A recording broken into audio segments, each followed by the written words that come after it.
Hi everybody, my name's Mike. This is my YouTube page, Mox News, and welcome to your Wake and Bake News at 7 p.m. I'm your host, Moxie, and I came tonight to take fat dabs and show you topical news clips, and we'll talk with you hopefully about topical news clips because it's a call-in show. So if you're interested, I'd love to have your opinion. I'd really like to know if you're proud to be an American. And I can tell you that I was proud of being American at one time, a U.S. citizen. It was before the election of George W. Bush, which wasn't really an election. He was inserted basically by the Supreme Court. He didn't actually win the election. So that being said, that was pretty much the point where I just could no longer be, and it's not then. It was the events of September 11th and how they used it to start wars that they already wanted to start. Because I know it might be monumentally naive, right? But before before the 2000 election, I felt like, the U.S. flag stood for freedom. You go into another country and you protect the downtrodden. Those are the people being genocided, the people being shot. The U.S., the military would go in and they'd capture that territory so it was safe for people, and then they'd raise a U.S. flag, and it would stand for freedom reigns here. At least that's the way I saw it, right? Although I wasn't really into the media for a long, long time. I was mostly just outside, either wandering around in nature or partying my ass off. Didn't have time for television, not interested in print media, and really don't give a fuck about the internet. But that being said, it became very obvious that the country was going this horrible direction, right after George Bush got elected. And it just got worse and worse and worse. And then Obama appeared, right? And by the way, George Bush didn't win the second election either. John Kerry conceded while people were still standing in line to vote after he promised. After the debacle of the 2000 election, he promised that every single vote would be counted. And then while people are still standing in line to vote, he conceded the election to George W. Bush, the worst president in the history of my life. Okay, so that being said, then came along Obama, right? And he was hope and change, right?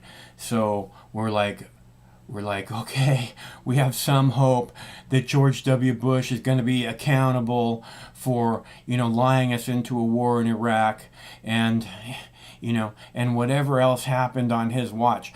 Because it seems like an awful lot of bad things happened on his watch that you would think somebody would want to hold somebody accountable and that the buck must stop somewhere. Right? I mean, how much of a bunch of fuck-ups are the people in the Pentagon, in the CIA, in the FBI that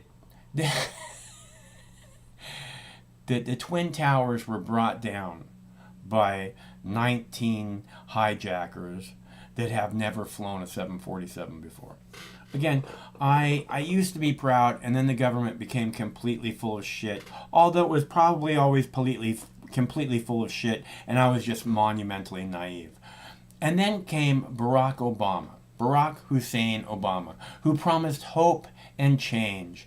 And I was so looking forward to some change, something that wasn't raping the U.S. military, the U.S. government, not raping and pillaging other countries. I was really looking forward to that. And then Obama won the White House, and instead of saying we need to hold these people accountable who lied us into the war, he says, we have to look forward, not backward. which seems like to me there's an awful lot of bullshit to look backward to at least 2001, if not the 2000 election. You know, an awful lot. I mean, shit could not be piled higher. And Barack Obama says, "Oh, we have to look forward. We're a forward-looking presidency." Again, Joe Biden being part of that. So you know, and then he became, after he became Hope and Change, he became the third and fourth term of George W. Bush. And during that third and fourth term of George W. Bush, Barack Hussein Obama became the drone king. The drone king. At least that's what I called him by his second term in the White House. Because, again, he promised us hope and change and did exactly what Bush did or worse, except for the Twin Towers didn't fall on his watch. Okay, so, and then he gave away all this money to insurance companies and penalized you, because we're going to have, everybody's going to have insurance.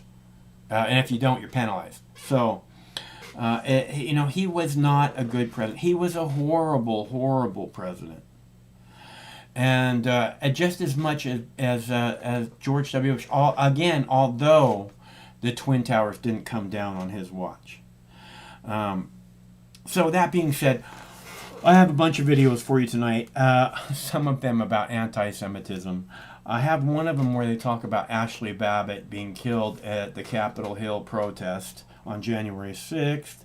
And I have one about buying the Bitcoin dip, and one about some very happy people that police officers hate, as far as I can tell.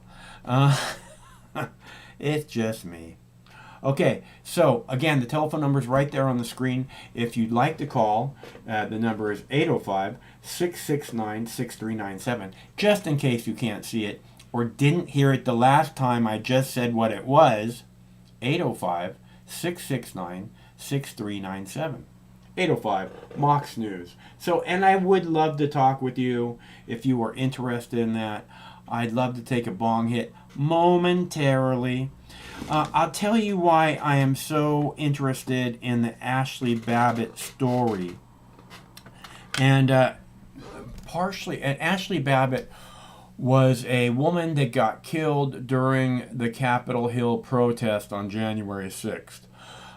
She was climbing through a window door, and somebody held a gun out and shot her right here in the neck, which is clearly a kill shot, which was completely unnecessary for an unarmed female. And then, so I have a clip about that, and that's partially why it's important to me, is, that woman deserves justice. And not just that, I'd really like to know whose gun that was, who pulled the trigger, and who murdered Ashley Babbitt, because we don't know yet. Hello? Hello? Hello? Hey, Mike, how are you doing tonight? Okay, how are you? Mike, how are you doing? Hello? Are you okay? Hello, I'm fine. Are you all right, Mike? Is everything good? Yeah, I'm just trying to talk about Ashley Babbitt for a minute. Ashley Babbitt was, again, one of the protesters on January 6th, and she was shot by someone who has yet to be named, whether it's a Capitol Hill police officer or some other security detail or an actual member of Congress. But I'd really like to know who took her life, because it was completely unnecessary, and that person should be held accountable. What's up, G? Not much, Mike. I'm doing good. How is your night tonight? It's fine. Good. How do I feel about being an American? Is that the question? No, are you proud to be an American? Right. No, I'm not proud to be an American. Mm-hmm. And why is that? Well, you had your revelation in 2001, you said earlier. Mm-hmm. Right? Yeah. Okay, I had that revelation about 20 years before you. Mm-hmm. And when I was about 13 years old, maybe it was like in 1982, Mike, Mm-hmm. 14, 15, right Mm-hmm. around there, Mm-hmm. freshman, sophomore, high school, a little older than that, but right around there. I did a research project, for debate because I participated in debating in high school, like learning about policy debate. And my first affirmative case that I ran, was about banning arms sales to Indonesia because of human rights abuses in East Timor. Are Mm-hmm. you familiar with East Timor? I have heard about human rights abuses going down there. I'm not really familiar with So what? the So what country or the happened? government. It was in Indonesia, and what happened was in 1975, the Dutch, which had controlled Indonesia, they had one colony that they had preserved until 1975, and it was on an island called Timor. And the island, Mm. half the island was Indonesian, and half the island was Catholic, indigenous people who were Catholic. And then Portugal took all of its colonies away. It said that, you're going to be independent. And like within a week of East Timor declaring independence, it was invaded by Indonesia.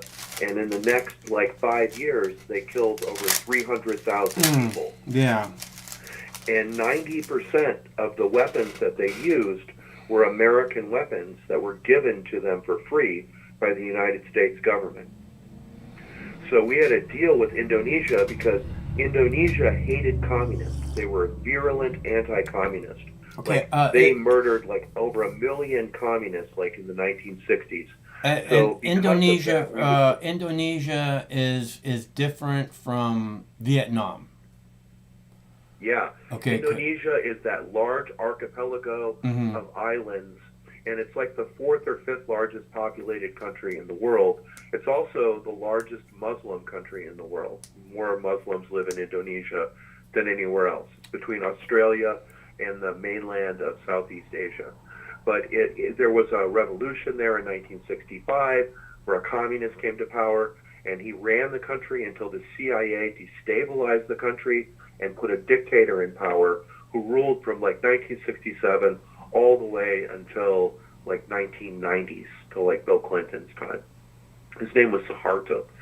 But this government murdered people indiscriminately, like death squads going into little villages and just murdering people. And the U.S. government just looked the other way because it was promoting the same foreign policy interest as the American government. At that same time, when I was about 14 or 15 years old, I also learned about American human rights abuses in Central America, and that 200,000 people died. 200,000 people died in Guatemala because of U.S. supported death squads, the Central Intelligence Agency supporting military death squads. You Right. know, so I've been really suspicious of the government since before I even was able to drive a car. Yeah. All right. In 1996, I voted for Ralph Nader because I discovered that Bill Clinton was a total fucking sellout. And Yeah. I didn't vote for Al Gore in 2000 either, before 9/11. So people come to their political consciousness like at different levels and different ways and for different reasons. And I really think that 9/11 was a huge wake up call in American history, and a lot of Americans did wake up. And I think what's happening is in the last like 10 or 15 years, the government has just been trying to put that back, tamper that down, so to speak. Put that to rest, make Right. that go away. Yeah. A lot of the videos I think you may have seen about 9/11, Mike, probably aren't even there anymore on YouTube. Yeah. They've just been disappeared. You know, I had a really good weekend, Mike. Just talk about something else. I did get a chance to get out in the woods. Uh-huh. Oh, awesome. Yeah, I went back to that place I've been before, which is it's called the Skokomish River in the Olympic National Forest. Mm-hmm. And I went out and I left on Thursday afternoon at 1 in the afternoon and started hiking into the woods. And I didn't see a person in the parking lot, and I didn't see another person for 30 more hours. Awesome. That sounds pretty good.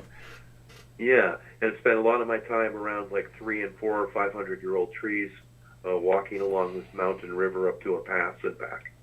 and also took a couple of tabs of acid on the beginning of the second day, which kind of made things interesting as well. So Right on. I had Sounds like a I had great good weekend. experience. It was a good experience, being out in the woods and not interacting with people. So I'm proud to be, a human being, Mike. I'm glad I'm a human being, and I think I try to treat other people as human beings. But I don't know about this, like my government. Am I proud of my government? Because actually, I'm not, and I'm really not proud of my government at all. It's I can't say that I have the slightest bit of pride in the government. You know how I feel about the government. They all need to go to prison, man. Yeah, yeah, And then maybe we can and have some pride in our government, you know? I was listening, like, I have a clip here of a cop talking about how, the cops are so demeaned and, they don't know what to do. They don't have the support of the community. So instead of going out and do their jobs, they just go, what am I supposed to do? And then they talk about the murder rate going out of control. Well, maybe the cops are lifting up their hands going, we don't want to do our job. And that's why it's happening, not because, we're talking about defunding the police. yeah, I don't know. Policing is a big issue, and I really believe in community policing more than I believe in the police policing Yeah. communities. And that, like, neighbors need to try and figure out their differences and disputes in ways without having to bring law enforcement into the picture to the best that they can. I really believe that is like a solution to a lot of these problems. So, the solution is education, Mike. Ultimately, it's teaching people how to get along with other people and how to, basically get along, right? And if people can figure that out, there really isn't going to be a need for the police, I think. I Getting don't back think to there's the much fact of a that, need for like, police I'm a human either. being before I'm like an American, right? Yeah. I'm a person before I'm like anything else, just like you are, and just like Craig is. Y'all are people before you're Americans. Yeah. No brainer. Well, yeah. And that's like fundamental to so many things that we overlook. We tend to see ourselves as superior, and it's promoted by the media as well. Like, Russiagate is a good example of this. These people are undermining our government. It's like, well, there's very little evidence to prove that they did that, first of all, but it also kind of implies that these people are evil and diabolical, and they're trying to undermine this super pristine, precious thing Yeah. and change our democracy. And at the exact same time, you have the Israeli government, right, which literally uses AIPAC to buy people in Congress, to manipulate politicians in the United States.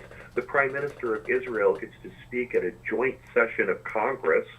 When Obama was president, Benjamin Netanyahu flew to Washington, D.C.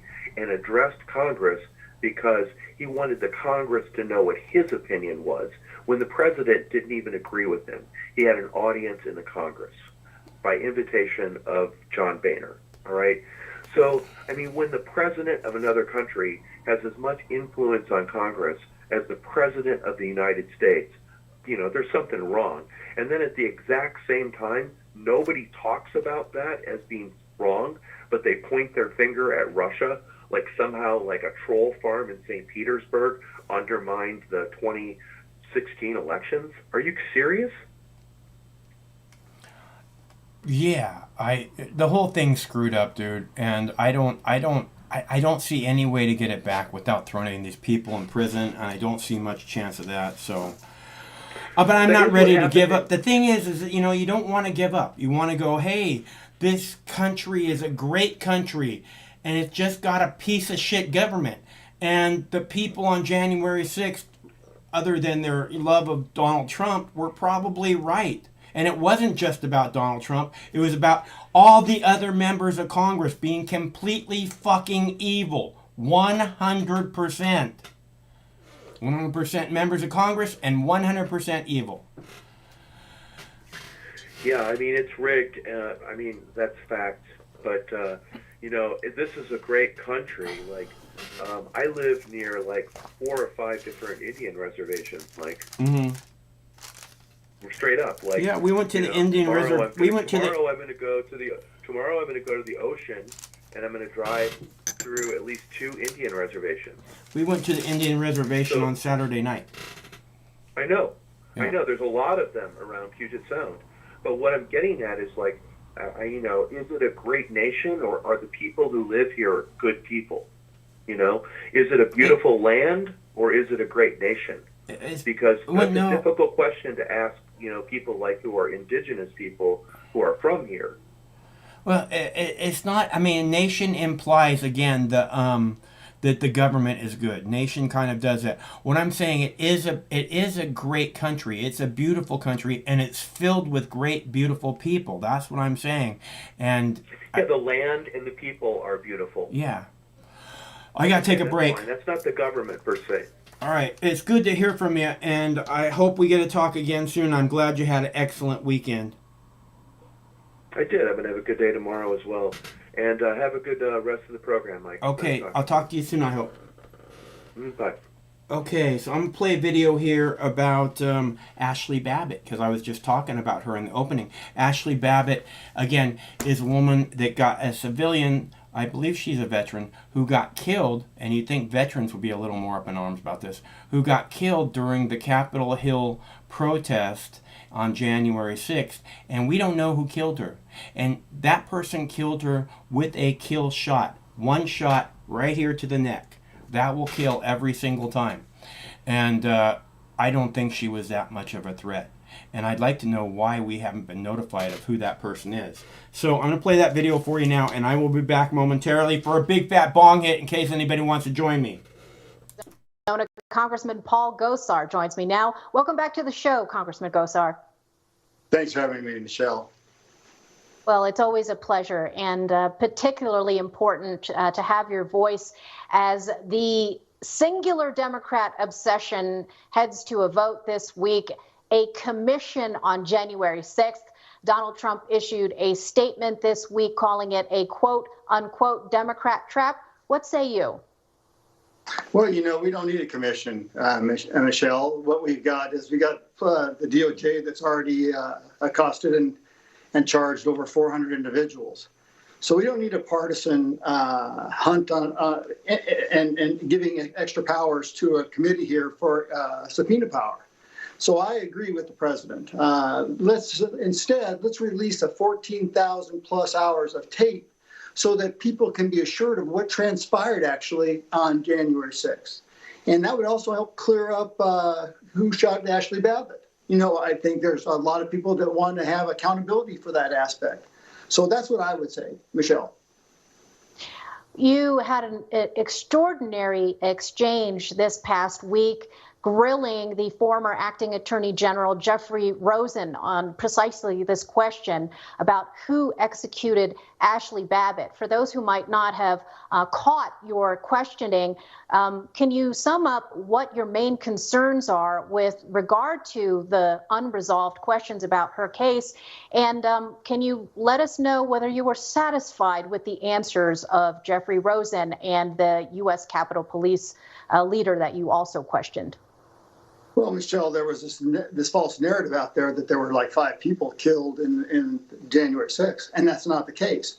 Even Brian Sicknick, the officer they claimed to, died of natural causes. But Ashley Babbitt, veteran, a very young lady, wrapped in an American flag, was shot. And her death has been ruled a homicide. Yet her mother, trying to get information and accountability, has gotten roadblocks all the way through. She has tried to text, to call, email all the representatives in California, and she's gotten nowhere. And so we want to make sure that we have the opportunity of who did this, why wasn't that use of force stopped, and you tried to intervene by arresting them. Something doesn't add up here. But we want the clarity, so release the tapes. That will all do that clarity. Yeah, absolutely. Now, of course, as usual, the speech stiflers and debate squelchers are going after you and several others who are raising these types of questions. There's now a move to censure you for engaging in exactly the kind of discussion and debate that these same people claim is going to be engendered by a commission. What's your response to this new effort to try and stifle your voice? It just shows you the ongoing pursuit of the First Amendment, you know, squelching those people that honestly want answers. You know, it's not the truth that they want, it's what they want the truth to be. Once again, a very communistic, Stalinistic type of process. So, you know, if that's what I've got to endure, the people back home, the people in America need to rise up and make sure that these type of people are not reelected when it comes 2022. What other constitutional concerns do you have about how this process with regard to the January 6th defendants is playing out? Well, I mean, we've heard very little. I mean, the footage that we saw released last week that showed, you know, at least at one entrance, the Capitol Police actually engaging people, talking with them, and then allowing them to move forward. Yeah, there were people that were not following the rule of process, and caused a lot of problems for the majority of people that wanted to come and petition their government to say, listen, something's wrong with this election. So, you know, from that standpoint, I'm very concerned in regards to where Democrats are going with this. But I think America's waking up. Yeah, and you've been attacked for accurately, in my view, describing the vast majority of people who came out to D.C., who flew out, who drove out to come and support the president and exercise, as you say, their First Amendment rights to express themselves, to engage in political speech and peaceable assembly. As that video that you just cited, Congressman Gosar showed, even the people who have been targeted as and painted, I think falsely, as violent were urging each other to be peaceful. What is really going on fundamentally with this effort, this blueprint to paint every last one of the Trump supporters who came out to D.C. as some sort of violent domestic terrorist? Well, once again, it's that false narrative, Michelle, that they're trying to extort over the American people. You know, they said an election wasn't rigged. Well, they haven't been out to Arizona lately, you know, because we've shown that there were problems with the election. And that's why we wanted clarity with the forensic audit. So, you know, this is ground level zero. And we want to make sure that the elections are cast right, that if I vote for somebody, that vote is attributed to that person that I vote for. We want that. There's been problems for the last several elections. And so this is a good one to kind of look over. It's very important to hold people accountable, like Nancy Pelosi, who's in charge of the good aspects of maintaining the Capitol and its peaceful presence. And also the Capitol Police, the head of the Capitol Police, the head of Metropolitan Police, that may have not done their job in regards to having adequate forces here. You know, so I think we need to see these tapes and let the apples fall. Absolutely. I hope that every Republican in the Beltway will join you in that call. Congressman Gosar, thank you so much. We appreciate your advocacy for the American people.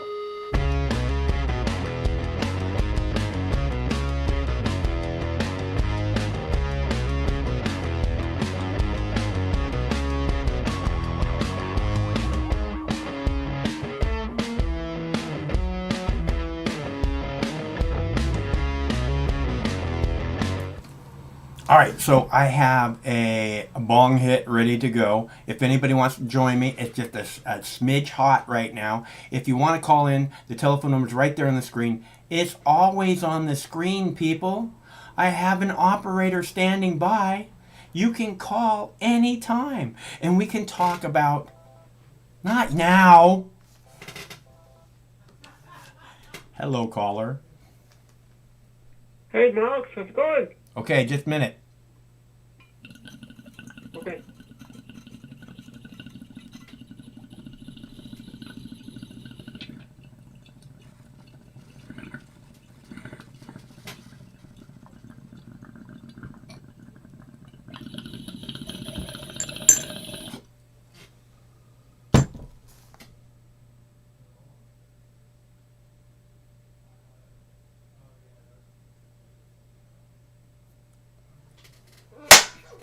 All right, Manny. I'm feeling much better now. How are you doing?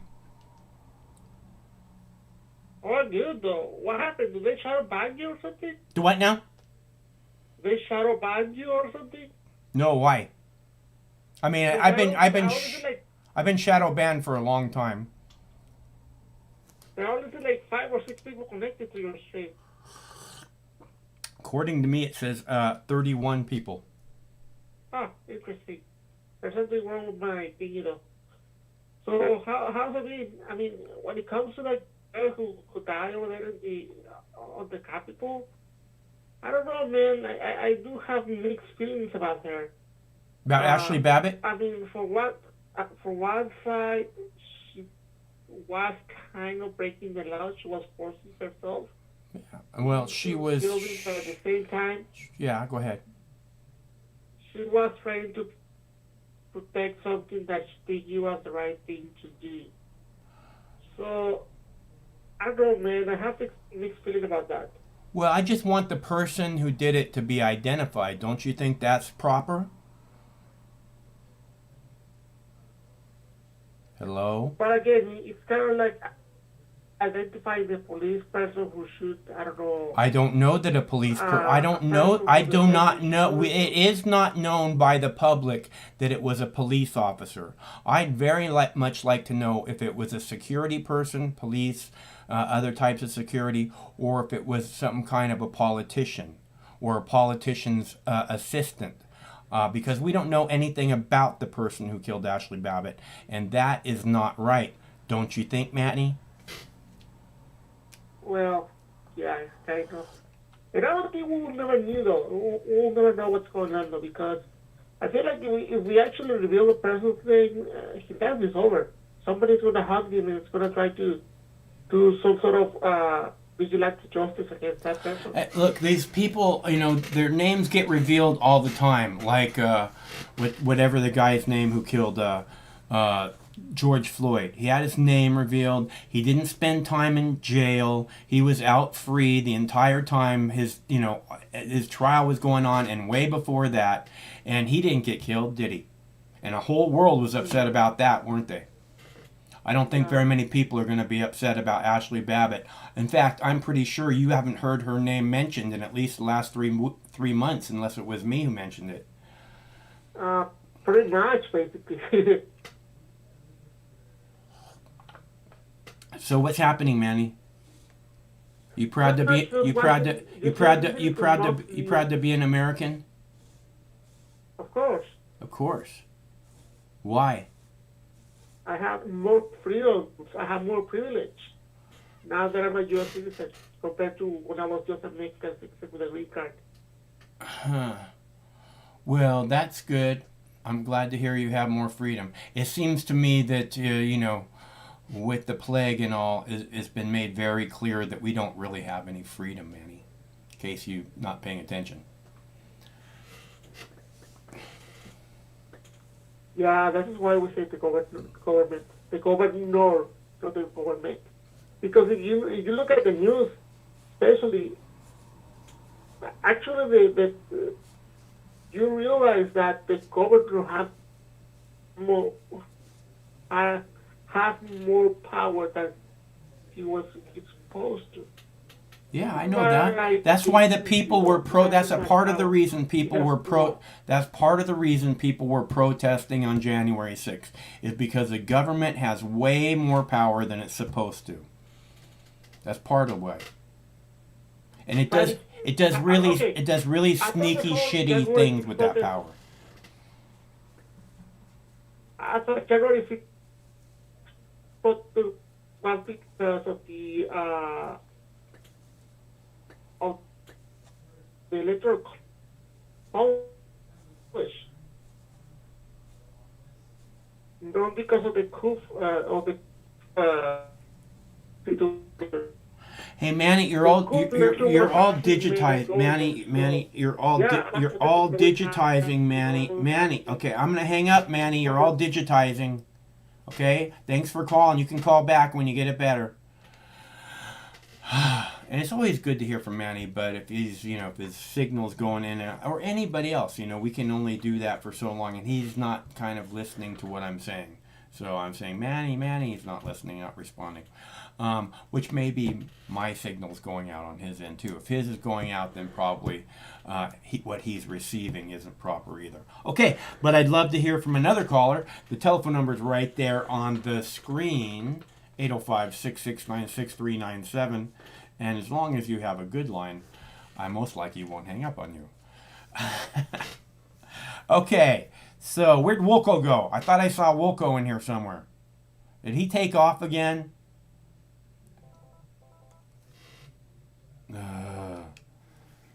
Hello, caller. Sorry, it was me. I was using the Wi-Fi calling, but now I'm using your regular cell phone. Okay. All right, so I was telling you though, you kind of realize that the state government has too much power. It's the state government, not the federal government. Because the federal government only has certain limitations. It can only give guidance and advice.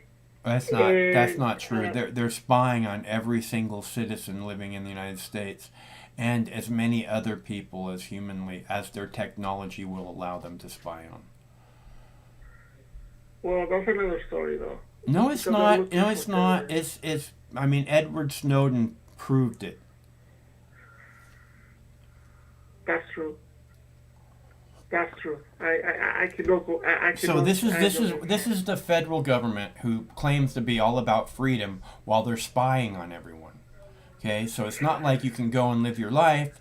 If you're not bothering anybody and you're just living the way you want, that's fine. Unless, of course, the federal government is spying on everyone, and then they have every little detail of your life, and can choose to use it against you at any time they want.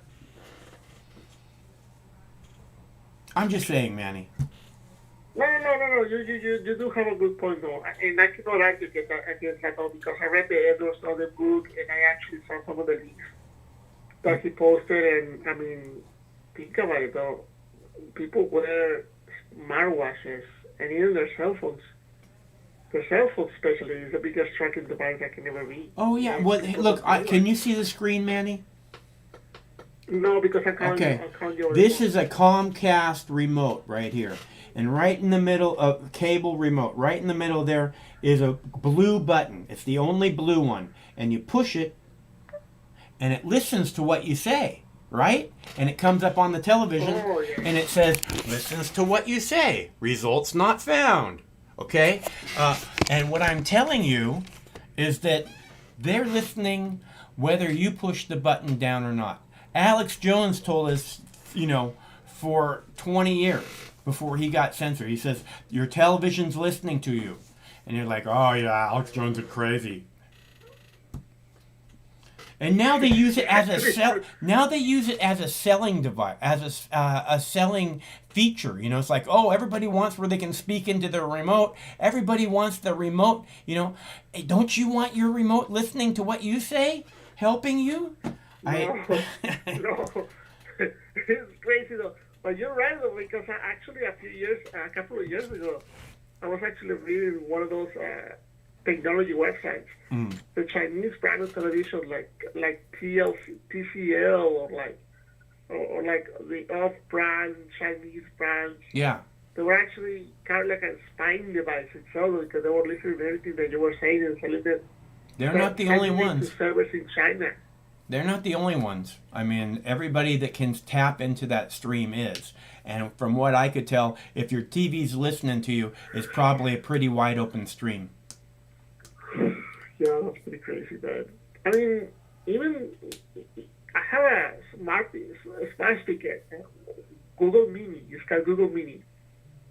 It's a nice speaker because you can actually amplify what you have in your cell phone and listen to music, and it has a very good sound.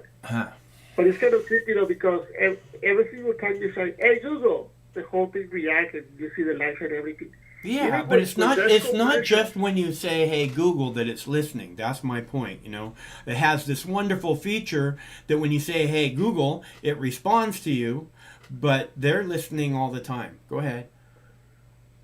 Yeah, and that's what I'm saying though. Like, even when you're on your phone and you're watching YouTube and you have commercials on your phone, I have there was this time that I was watching a Google commercial on my phone on YouTube, and the commercial itself says, "Hey Google," and Right. the apparatus, the Google Mini, It kind of turned around and started asking me what do you want. Yeah, it reacted with your phone. Your phone reacted to it. I know what you're talking about. I've seen that before too. And Yeah, and we and were, the phone wouldn't know to react to you.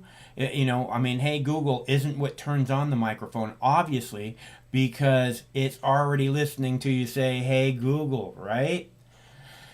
yeah.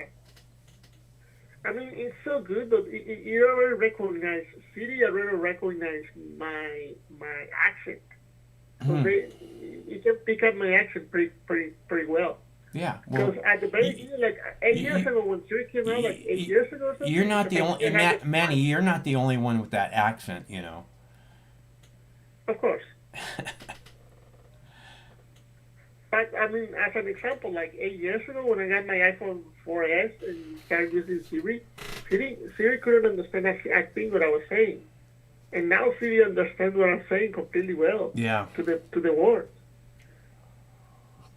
It's actually scary, man. Very Well, scary. it's not scary because just a few minutes ago you were telling me how it doesn't exist, how they're not listening to everything. So you weren't afraid a couple minutes ago. You know what I'm saying? So it's not that scary. If it was that scary, you'd be afraid all the time and probably either wrap your phone in foil or stop carrying it. Yeah, I mean, I don't know, man. It's kind of crazy out there. It's I don't have Alexa, so I don't know how Alexa works, but I'm pretty sure it's pretty similar as Google and Siri. So yeah. Yeah, I hear it responds to people when they're not talking to it also. All right, Manny, it's good to hear from you, man. I gotta take a break for a sec. alright, I hope you're having a good alright, time. man, I just gotta take a nap. Okay, Alright, man, take it easy. okay, talk to you soon. That's our buddy Manny from Eastern Washington. And I knew the answer Manny was going to say before I asked him the question about, are you proud to be an American? Manny, again, he's from south of the border.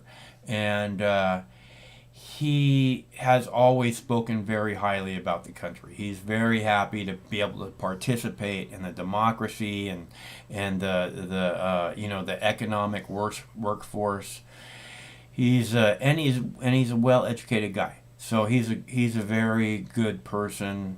He's trying to be a good American is what I'm saying. I don't know how good a person he is, but he's trying to be a good American, and he does believe in the American dream and the American way. Although part of the problem that I'm having with America is I'm not sure what the American way is anymore.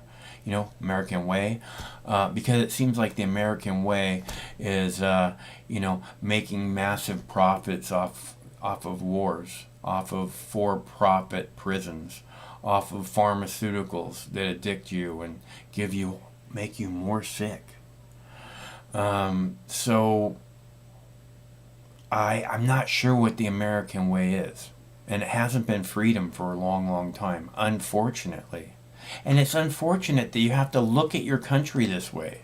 It's like if you go to the store to get some weed, you go to the recreational weed store and you buy yourself a sack and you get home and you start to smoke the weed and you go, this isn't quite what I hoped it would be, and it's like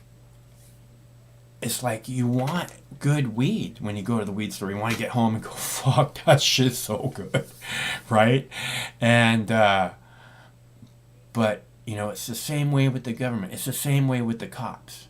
You want the cops that are so good that when they come to your house, you go, fuck yeah, the heroes here.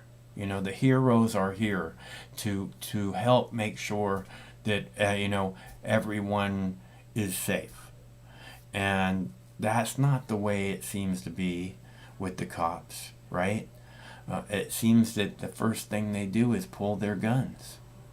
I mean, I'm telling you, from personal experience, the very first thing they do is pull their guns. So but we want good cops. You know, wouldn't you love, like, you get home from the store and either you go, oh, you know, that stuff's not that good, right? Which is so disappointing, right? But you get home with some stuff and you go, that stuff is freaking awesome.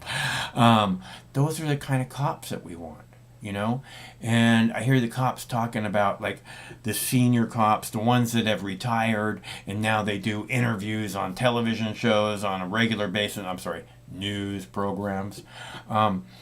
Those people that are the cops who go around. Now imagine, understand that they're the ones, you know, like when Fox News brings a cop on, right? You know he's not going to say that the legalization of cannabis is a really good thing. Or he's not going to say that the drug war should end. Or he's not going to say that, you know, the cops are not being a good part of the community. And, you know, and that, it's easy to tell about that kind of thing, you know. So, and they're not. I mean, those are not the things you want to hear. You want to go, fuck yeah, that is good shit, man. You know?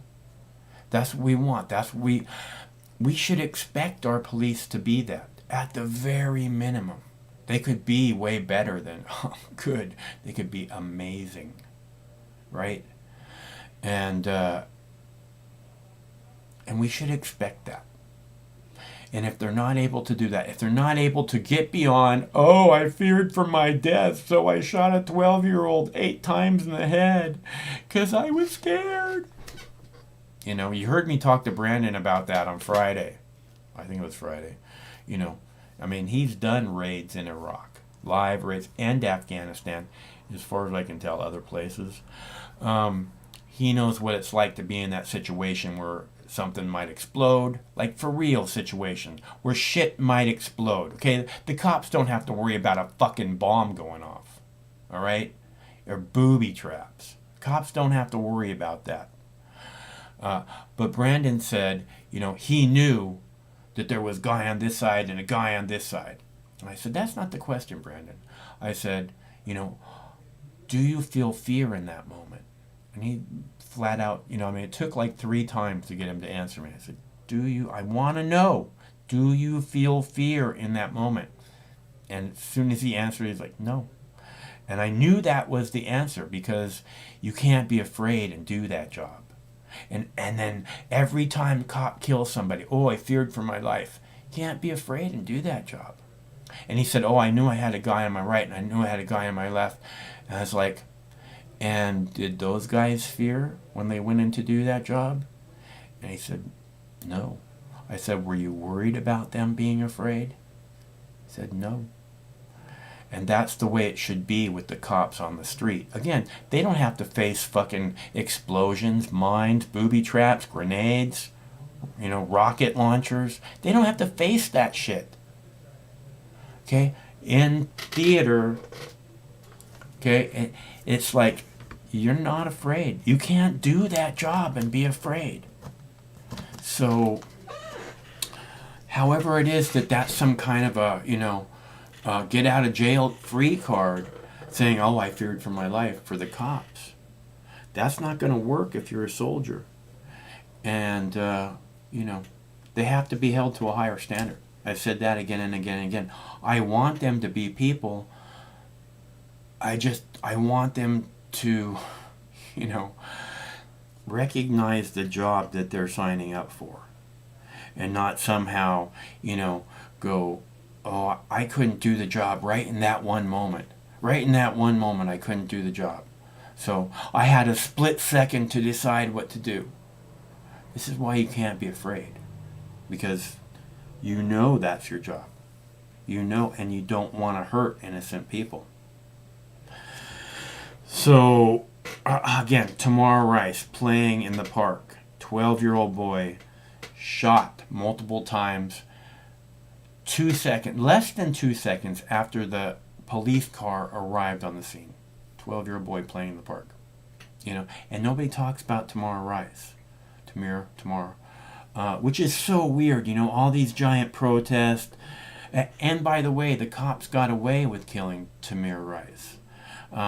because the video was too fuzzy. The dash cam video that they had didn't show the clear.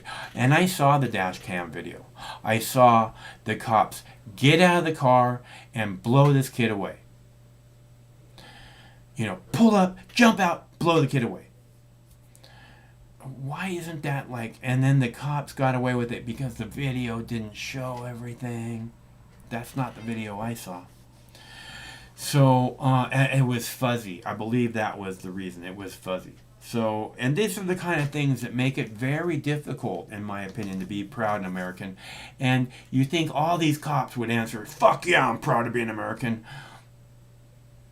Because you're enforcing an ever-expanding comply or die police state? That makes you feel proud in the land of the free? It's bizarro world. So I'm going to play another video for you about, oh, by the way, I have a Kennedy video that I'll play in a minute about anti-Semitism, because it's on the rise. In fact, it's exploding everywhere, So I thought you would want to see that also. And I have a video about cops having a problem with freedom. And in this video, one of the things that you'll see, in my opinion, is people dancing and celebrating. They're dancing and celebrating. And it seems like to me that the people dancing and celebrating, the people in the video that are being interviewed, not the people dancing and celebrating, but the ones that are talking about it, a cop and the TV host, that they're comparing people dancing to people that are going to shoot a whole bunch of people that are murderers, people that are very, very dangerous in some way. So I thought you should see that, because I just don't understand how people can think this way, how people can't see through the cop mentality and go, because the one thing I want to say also is I thought this was more of a center news station. This is the News Nation station. And what I'm finding is they are very police state friendly. Although all the news people are, because they know that they have to rely on the cops to keep them safe. Because basically they're just a bunch of prostitutes that lie to the people for money, selling their soul, basically. In case anybody wondering what sell your soul looks like, take a good close look at Chris Cuomo. Okay, I'm going to play the video about dancing people being compared to serial killers or something. I don't understand, but maybe you'll get it. Out of the pandemic and into the summer. Next weekend is a holiday, Memorial Day weekend, often considered a barometer of the violence to come. And if last weekend was an indication, it's not looking good. That's where we start tonight with Tim Fitch, the former police chief of St. Louis County in Missouri. He's now a council member. Chief, I want to first share, if I can, some video from St. Louis police. An officer showed up to break up a large party at an apartment building, and then people ended up jumping all over the squad, as I understand it, with the officer still in it. Let's get your reaction to this first. I'm sure people will see this and think these are kids reacting after getting out of the pandemic for the second weekend, I guess, but others might say it's a reflection of the current state of affairs between police and the community. That's certainly part of it, I will tell you, but this is not an unusual weekend in St. Louis. We're starting to see this more and more. And I hate to say this, but America should brace itself, because it's going to get worse. Why do you think that is, Chief? What's happening in St. Louis? When you're asked, you used to be the chief. What's happening there? It's very clear. Criminals feel very emboldened to do what they want to do. There's prosecutors, as they call themselves, progressive prosecutors in this area, that will very rarely prosecute individuals for this. We have a new mayor in the city of St. Louis who's made it very clear the very first visit she made wasn't to victims of crime, it was to people in jail, to talk to them about closing the jail that they were in.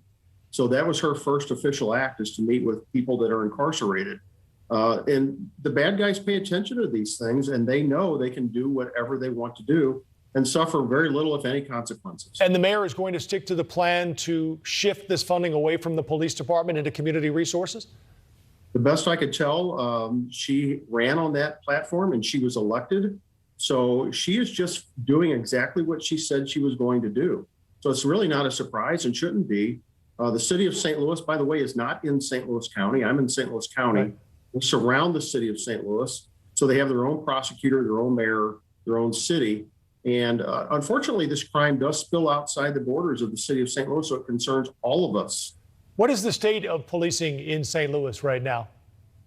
I will tell you that it depends what jurisdiction that you're actually working in, but the officers in the city of St. Louis are completely demoralized. Their staffing has been cut significantly.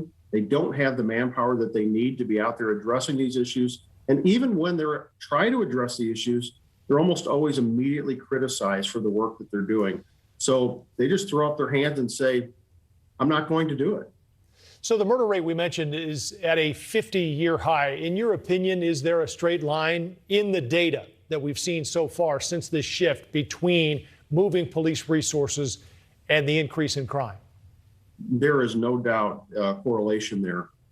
We've heard the mayor say more police is not the solution. And so the solution for her is to take away the police, hire social workers, and it will crash and burn, I guarantee you. It won't be her fault when it happens. She will not take the blame for that. She's undergoing a great experiment right now. Keep in mind, the city of St. Louis at its peak had almost 900,000 people in the city. The census this year will take it down to about 280,000. There's a reason that people are fleeing the city of St. Louis. You fear it's only going to get worse. How much worse can it get? Well, the city of St. Louis was at a 50-year high in murders last year.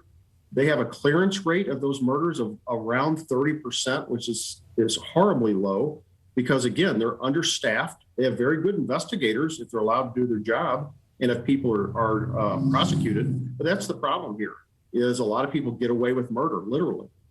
Would increasing the number of police officers address this problem, or do you think there's more to it than that? If they were supported by the community and by the prosecutor and by the elected officials, it absolutely would make a difference. That's Tim Fitch, former St. Louis County Police Chief, now a councilman there. Thank you for your insight in St. Louis and your time. Have a great night. You too.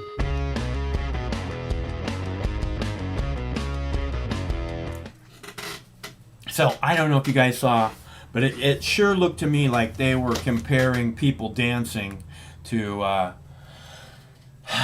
to hooligans and criminals, and like at a very high level of crime, like they're there to hurt people, and they all looked happy, like they were having a really good time to me. I bet you they consider people who use weed to be criminals. These cops, they think that this, like anything where they lose the slightest little bit of, comply or die mentality, the slightest little bit of, I'm the one in charge, I have a gun over here. The second they lose anything like that, just a little bit it's I don't know, I hate looking at the cops like that, because I want to say some of them are good people. I really do. It's like I'm saying, when you get home from the weed store, you want to go, oh man, this is good shit. Nobody wants to get home and go, it's okay. It'll do me, So, or less than that, like the cops now. It's not like, they're okay. No, it's fucked up comply or die mentality, and then they say, oh, I feared for my life. It's not okay. You don't get the opportunity to fear for your life. When you sign up to be a cop, that ends, right? You can't go, because this is why they're afraid to lose the slightest bit of power. If they lose the slightest bit of power, like let's say the legalization of cannabis, they go, oh man, they don't have this power that I can hold over people and tell them I'm going to fuck up their life, and because that's what they've been doing forever.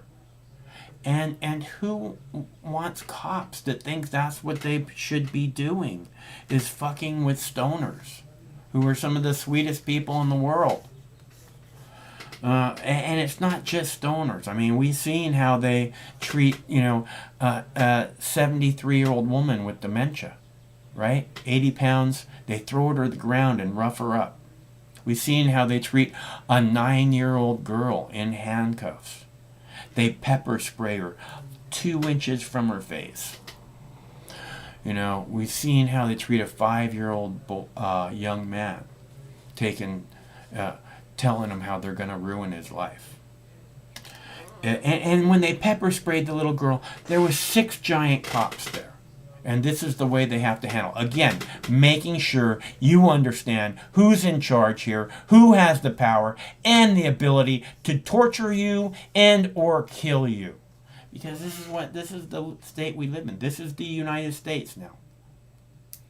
And this is a big part of why I'm asking this question. You know, I could have said, is it okay to live in a comply or die police state? Are you good with that? Ever expanding, because we want to cut back, defund the policing just a little bit instead of them getting their normal 20% increase in budget next year. Maybe we want to cut that whole budget, you know, including the 20% by 5%. You know, like, oh my God, the world's coming to an end. The murder rate is going through the house. At the same time, he says, the murder rate is increasing and increasing. That cop just told him. Because cops feel as if they're not appreciated anymore. Or there might be retribution that they don't have, you know, the whatever. They're not going to go out and do their job. They're like, what am I supposed to do? So they don't do it. Well, maybe that's the reason that the murder rate is going up. Because the police aren't doing their job. And by the way, it's not like the murder rate just started going up. The murder rate's been going up for a long time. Actually, I think it wasn't. I think that for a while, it was just kind of, you know, flat. And then it kind of, I don't know, under Obama, there started to be more and more guns. Like, people were afraid they were going to ban guns, but all these guns. Actually, at the change of a president, they kind of always do that.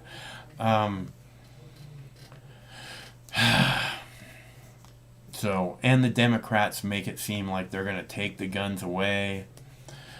So, and people look at them like they're a good investment. Besides being, you know, protection and security, they're also, you know, people are gonna, if they take the guns away, these things are gonna be like, oh. Personally, I don't want to do anything with the gun unless we're being invaded, you know. Then I know people have guns, and I'll go to their place and I'll say, hey, you got something around for me? Like, what do you want? But I'm not looking forward to that. And that's a big part of why I don't want anything to do with guns, is because if you use them for what they are designed for, it's going to be a really bad day. Because they're designed to kill people. That's what a gun is designed to do. So, and if you have to do that, it's going to be a really bad day. Trust me, not just for you. Everybody involved. Everybody, even the cops.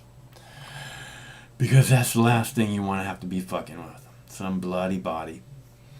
But also, you know, I think possibly that they can also be a form of, you know, like, I have a gun. Like, you see these guys in, at the Cabela guys, you know, they got guns on their shoulder when they're walking around.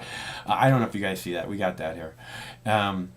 But it's kind of like a form of preventative security if it's an open carry, right? If guy's got a gun on his shoulder, you're not going to come over and go, this is a stick-up. It's not going to turn out real well with you, for you. At the same time, I love the open carry laws because, I think they're a preeminent step to someone committing a crime. So you don't actually... You know, if you have a concealed weapon, then the person's going to go ahead and commit the crime, whether it be on you or someone around you, and then you feel obligated to take that person out. As where if somebody comes up and there's, you know, and they're at a ATM, let's say, and there's a little bit of line behind you, and you have an open carry state, and you have a gun on your hip, somebody's gonna think twice or 3 times or just walk away from the idea of going and fucking with these people, because they obviously are not secure. You know, they obviously are easy prey, so to speak. That is another thing that a gun can be used for, but I believe in most states where you can carry a gun, it's not open carry. In Washington State, we have the open carry, but they're trying to end it. They hate the idea of open carry, which to me is the best form of carrying a gun, because then you know who has a gun, just in case there's something bad happening, and you go, hey man, there's a fuck up guy over here, you know, or whatever. I mean, it like I said, it deters. It's a deterrent from more crime happening. And I actually have made videos in the past, not live videos, monologues, quite like this, because no one's calling, and monologues talking about why I support open carry. In fact, if you look in my list of videos, which goes on and on for way more than 11,000 videos, if you look in the list of what I've uploaded, my uploads, you'll find one that you can search that says the first time I got high, or why I hope you will support open carry laws. I made a video of that exact title. The first time I got high, or why I hope you support open carry laws. It's a very good video. And I hope that you get a chance to see it. And I hope that you do support open carry laws. It's so strange to me that people feel threatened. It's this fear thing that's just embedded in people from watching the news, from watching these scary movies or docudramas or whatever, were the way South Park put it was informative murder porn. There's so much people watching that, you know, and it has this like tense music, and it's meant to agitate you. It's meant to put you on edge, and then you have these thoughts. See, I've talked about this. The brain has a little bit of difficulty telling stories on TV from reality. You recognize it, but the brain kind of absorbs it like that. So these things that are going, it's a scary world outside, and you better be careful, and you better be worried about this kind of thing happening all the time, which is what those informative murder porn shows do. Your brain doesn't go, oh, that's just TV. You know, you might go, that's TV, it's not fucking with me. But your brain remembers these things as kind of like reality. That's the reason people cry when they're watching television or a movie or whatever, because your brain is experiencing a reality in there somewhere. You know, it's going, wow. You know, so much so that you have this emotional expression. Hello, caller. Hello, caller. Hey, Mike. How you doing? I'm okay. Are you okay? Yeah. Just kind of getting out of bed. Taking my old person's nap at the end of the hard day. It's about 95 here today. And I moved a mountain of soil and planted 10 plants and filled up trash cans full of fucking brush and just got myself all wet all day long. And so when you get old like me, you got to take a nap at the end of the day, and then you recoup. I'm almost ready for another cup of coffee. Well, regardless if you're old or not, people watching, a nap during the day is very, very healthy. Yeah, I have no guilt. I'm proud to be an American because at least I know I'm free. Uh-huh. America! Fuck yeah! Have you watched that movie? Have you watched Team America? It's from the guys who made South Park. Yeah, I think I saw like half of it one time, and then I saw the actual song about 20 times. You know, you know, with the Jeeps and the rockets and the whole song, America, fuck yeah. I can't remember the lyrics, but it's a pretty hilarious song. Lick my ass and suck on my balls, America, fuck yeah. That's the one. Yeah. So, yeah, man. I think there's some decency in the population of America. I mean, generally, 60 or above, 60% or above are decent people, and the government's Isn't that everywhere, or do you think that's high in the world, or? No. I'm just talking about people everywhere. You know, you got a good amount of good people on planet Earth, and they do want to make a change, but they're all being kind of squished and fucked and mind controlled and gaslighted by their governments and the central world governments like the CDC, the WHO, and the World Economic Forum, and the international banking, and, you know, your individual government is bullshitting you. It's like, well, we have to raise the retirement age to 73, and we have to tax you guys at a higher rate, and the countries will go bankrupt if we don't do this or that. And so, I mean, the government's fuck the people, no matter where you are on planet Earth.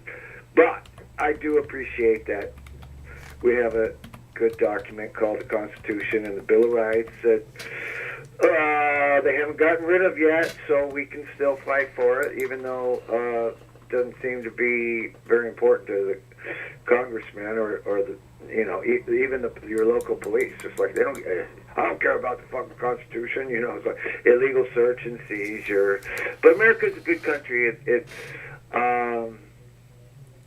right now it's pretty difficult. You really got to kick ass if you want to do well in American society. You got to be on your game. You got to do some business. You got to hustle. You got to try to pay your fucking bills. You can't be lazy. You can't suck off other people. Lots of people are suffering. Homelessness must have increased by last year by doubled at least, I'll bet. You know. I like America. I like the people. I think the government kind of fucked.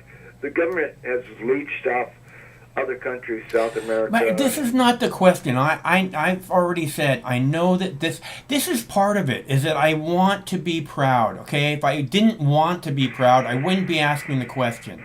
You know, it's like I've said a couple times during the show, when you go to the weed store and you bring some weed home, you don't go, oh, I'm hoping for a sack of shit, you know? You hope that you get good weed. You know, not just hoping, it's what, you know, it's like, oh my God, it's fucking so good, as opposed to, So that's the way I would like the police to be. I don't want to look down on the police. That's the way I want the government to be. But I don't feel that way about the people or this beautiful, beautiful land. Okay? I live in a rainforest, and I absolutely love it. Somebody spotted a bear just like 2 neighborhoods away from us yesterday. So I couldn't be happier about that, as long as they don't kill it like they did the last one. Fucking idiots. So I, you know, again, but that's not what makes you proud. What I'm saying is, you know, when you go, you know, somewhere that's not America, maybe, like you're going to the Philippines, that doesn't count. If you're going like to China or Europe, you know, are you going to walk around with an American flag on your backpack? Well, no. I think what you're saying is that the government is a lowlife that sells you dirtweed, right? What I'm saying is that the government is making us all look bad. You know, all the good people that lives here, you know, in this great and beautiful land, they are making us all look bad to where, you know. Well, I would like to take this opportunity to apologize to the rest of the world for the government of America sucking all your resources out, and it's your own damn fault because you put our oil under your fucking land. So what do you expect, man? It's like, no, I love America, man, and I know things are screwed up, but I have hope for tomorrow. To get through this time of insanity on planet Earth, you gotta wake up, work hard, watch who you associate with, because when society is all fucked up, people start to prey on each other. So you gotta, hang out with cool people and don't hang out with thieves and frantic fucking people, because you got to keep your wits about you on planet Earth right now. And America's a great country. You said you have hope for America. What kind of hope is it that you have?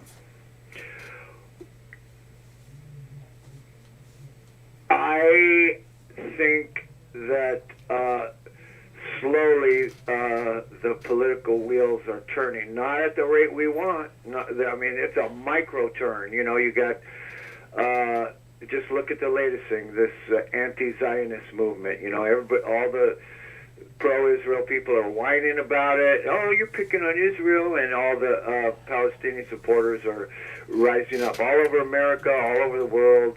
And that's just one. People like Bernie Sanders give me no hope. I follow his fucking tweets, and it's just lip service, lip service, lip service. Let's go after the rich people. Let's tax the rich people. Blah blah blah. But nonetheless, despite the gatekeepers and all of the greedy corporatists and the apologists, things are turning. We're moving out of the COVID narrative, and they're about to throw something else at us, and I don't know what it's going to be, but let's. What do I feel hopeful about America? I feel hopeful that we're making a tiny bit of progress, a little tiny bit of progress. It's not much to feel hopeful about or proud about. I mean, the wheels of corruption keep turning just as well, but I'm not giving up. No, you're like, I have hope for America. I'm just trying to see you have hope that the war profiteering is going to end, hope that, the truth will come out about the pharmaceutical industry, hope that the for-profit prison industrial complex will fuck off, or hope that we're going to save all of our natural resources so that the generation coming after or behind us will have at least a little bit left of them. What is it you fucking have hope for? Oh, maybe they're going to build us a 21st century infrastructure? What is it you have hope for? I don't understand. The first four things you mentioned, I have a little bit of hope for that. But I also see you have hope that we'll stop being a war profiteering nation? I actually do. Yeah. Okay. Even though what little bit of hope I have tells me it's going to take another 25, 30 years. It's the new American century, dude. That's not 25 years, okay? Well, we'll see. But as far, what was the last thing you mentioned?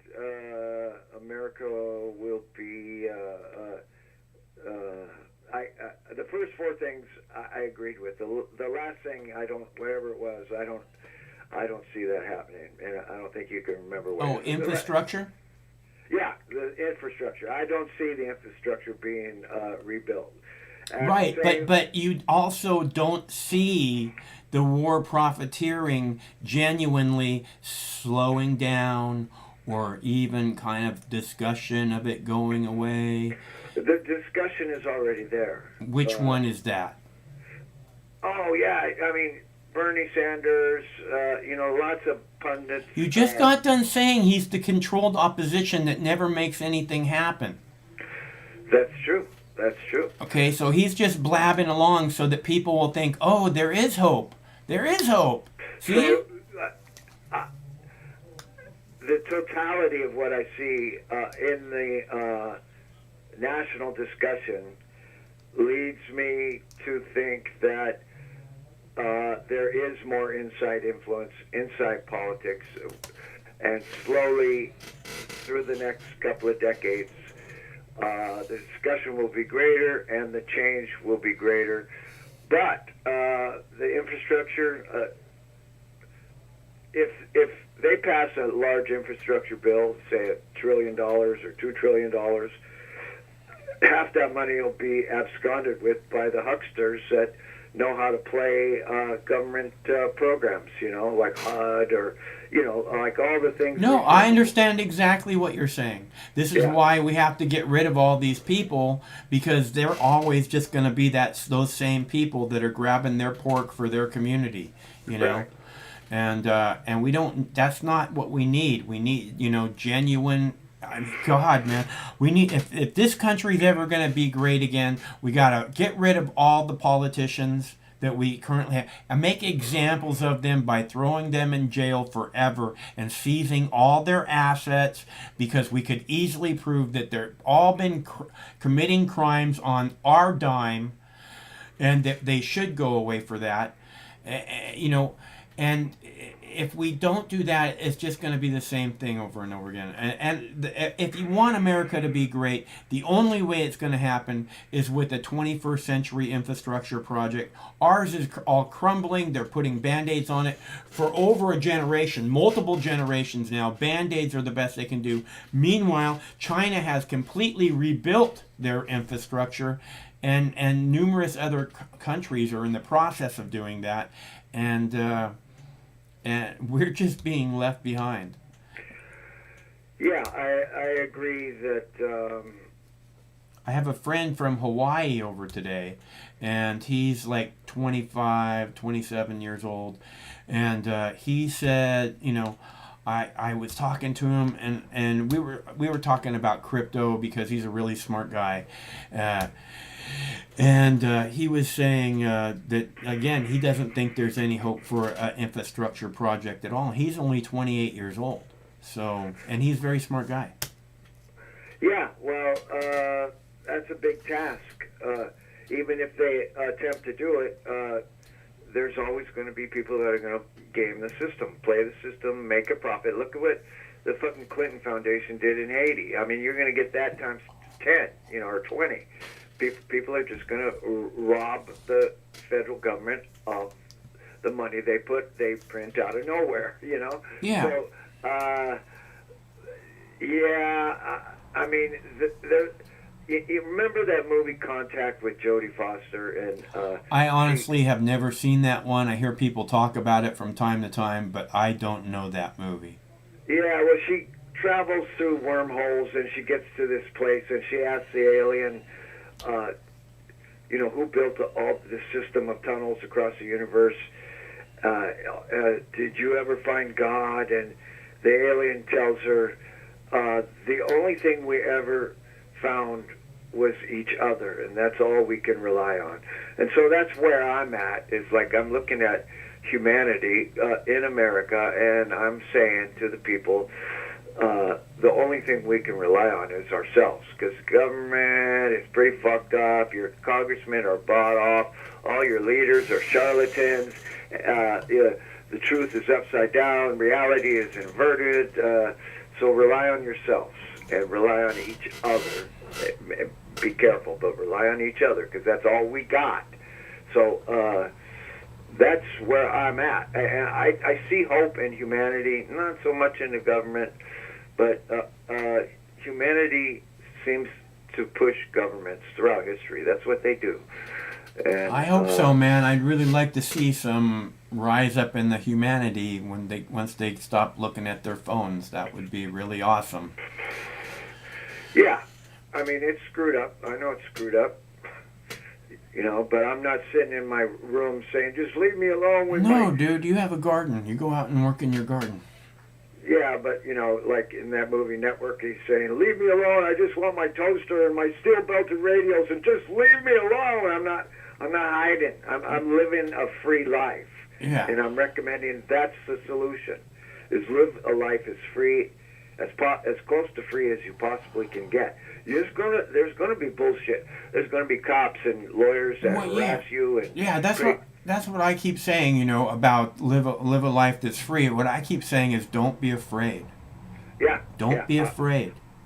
Well, that's what gives me hope. Probably is my own lack of fear. You know, it's like I'm up for anything, including death. There's no escape. Nobody gets out alive. You know, the hope thing is, I'm so tired of hope. It's like, you know, it's like this thing, man. You know, where I've said this before. If we had no hope, right, then we'd all know instantly what to do. But instead we have this hope of what's going to happen tomorrow. But if we didn't have that, like, and we're looking at the government and there was no hope, we don't know what to do. Well, maybe we should just stop using that word hope, because I kind of agree with you that, you know, that's maybe the worst monster in Pandora's box. It's the only one left in Pandora's box. Yeah, I mean, look at, we got fucking, you know, one good thing, you tell me what you think about this. I saw both Rand Paul and some other senator chewing Anthony Fauci's ass out last week, at the end of last week, you know, exposing his involvement in the Wuhan lab and gain-of-function research, and why did you do this, and why did you do that? So, just, I think that allows us, since we got senators chewing his ass in public, that allows us a little bit more freedom to talk on YouTube in a little bit more detail about COVID-19. What do you think about that, Mike? Well, I think that there's a lot more people in the news talking about it. So, you know, I think we can probably talk more about the origins and, you know, whether or not, and all the masks are being dropped now. So, you know, mostly what I'm concerned about now, I've never really been concerned about the COVID, but now the thing I'm concerned most about is the vaccine passport, because there's a lot of talk about that now, and it's especially in Canada. Yeah, all over the world. They're talking about that for Europe. They want that for people that are traveling. So, well, Canada right now has checkpoints in between the various provinces, you know, and they have different health zones. And if you travel from one health zone to another, you better have a good excuse. It better be deemed necessary or whatever they call it. So Canada, it's going on right now, and people are resisting in Canada. As far as I know, it's not so bad in the United States. But you know, I've seen people describing injuries from vaccines way into the thousands, so many thousands, 5,000, 6,000 already, and those videos aren't being removed by YouTube. They are not being removed by Twitter or Facebook. So I'm seeing on social media a relaxation of the strictness that they had just 3 or 4 months ago. It was like everything was getting blocked. You can't talk about it. Don't talk about COVID, blah, blah, blah. It's not really happening anymore. And we even have senators in Congress talking about it with Anthony Fauci, who denies everything, including gain of function. So I think we actually can talk more freely about it, and there won't be any repercussions. This guy from Project Veritas, I forget his name, he's having a thing, it's being, what is it, 8:29, at 8 o'clock he was releasing something, some big story on how the Twitter and Facebook knew that they were squishing real details about COVID-19 and real details about other things too. So it's the whole internet censorship thing is slowly being exposed, and so I don't think we're really going to get too much of the internet freedom back, but concerning COVID, we'll be able to talk about it. They're still prosecuting, you know, the shaman guy that broke into the Capitol building and 400 other guys, and they're trying to make a big deal about so-called insurrection, and they are making a big deal of it, but it's not. You know, it's not a insurrection.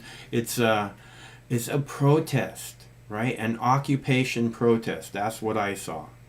Yeah. Well, my favorite part about that day, January 6th, was when Putin rode that giant bear with no shirt on up the Capitol steps with his burning spear, and Trump was right next to him on that giant bull with a fucking. It's a buffalo. It was a and buffalo. cowboy hat.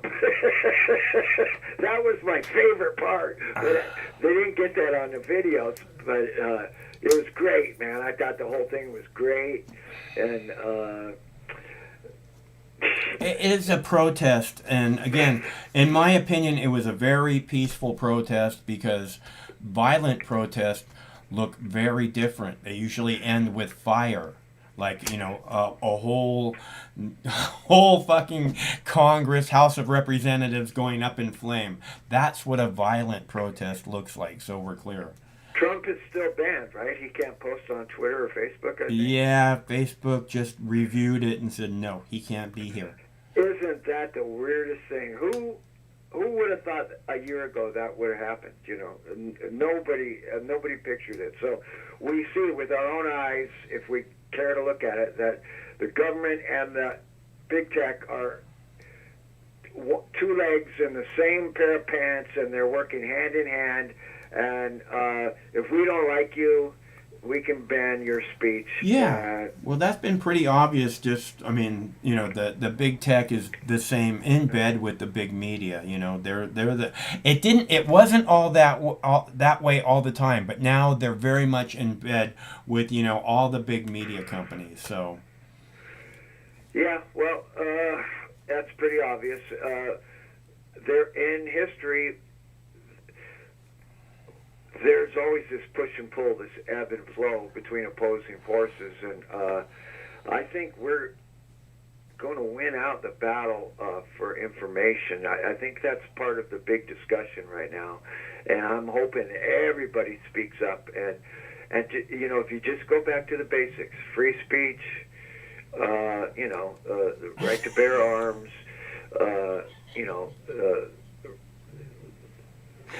Those days are gone, my friend.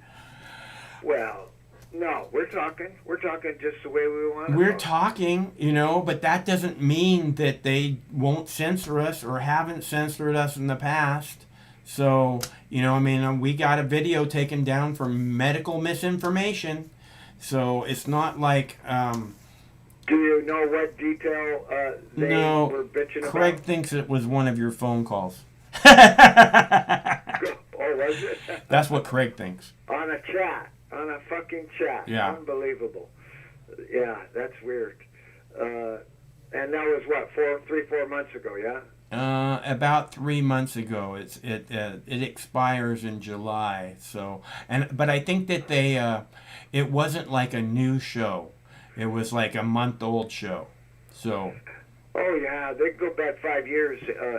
A lot of my friends got YouTube channels, and they go back 5 years, and something they said 5 years ago, and boom, their whole fucking channel is gone. Yeah. I mean, Christopher Green, for one, they just hammered him. He's completely off YouTube probably forever. He was too blatant about the Zionist and. Well, I've heard they've taken down a lot more, people than, it's unbelievable who they've taken down. Like people with giant followings who, do amazing work every day. I got to take a break, Mike. All right. Take care, my friend. Okay. Good to hear from you. I'm going to play a video for you about let's see. I'm going to play the video for you about the Capitol Hill protest, and I really like the way that it's framed here, and that's why I pulled this video today. Actually, I captured it on Saturday, and then I pulled it from Saturday for tonight's show. So I wanted you to share this with you because, again, I like the way this so-called, the Capitol Hill January 6th protest. I like the way it's framed here. So I hope you do too. I'll be right back. And don't forget, I have a Kennedy video coming up talking about anti-Semitism. I know you want to see that. Focus today, milking January 6th. If you listen to Democrats, every last one of them, you'd think that nothing was being done about the breach of the U.S. Capitol on January 6th. Never mind that the FBI's all-out hunts and raids have reached across 44 states. Never mind the continued detention of an unknown number of pro-Trump supporters.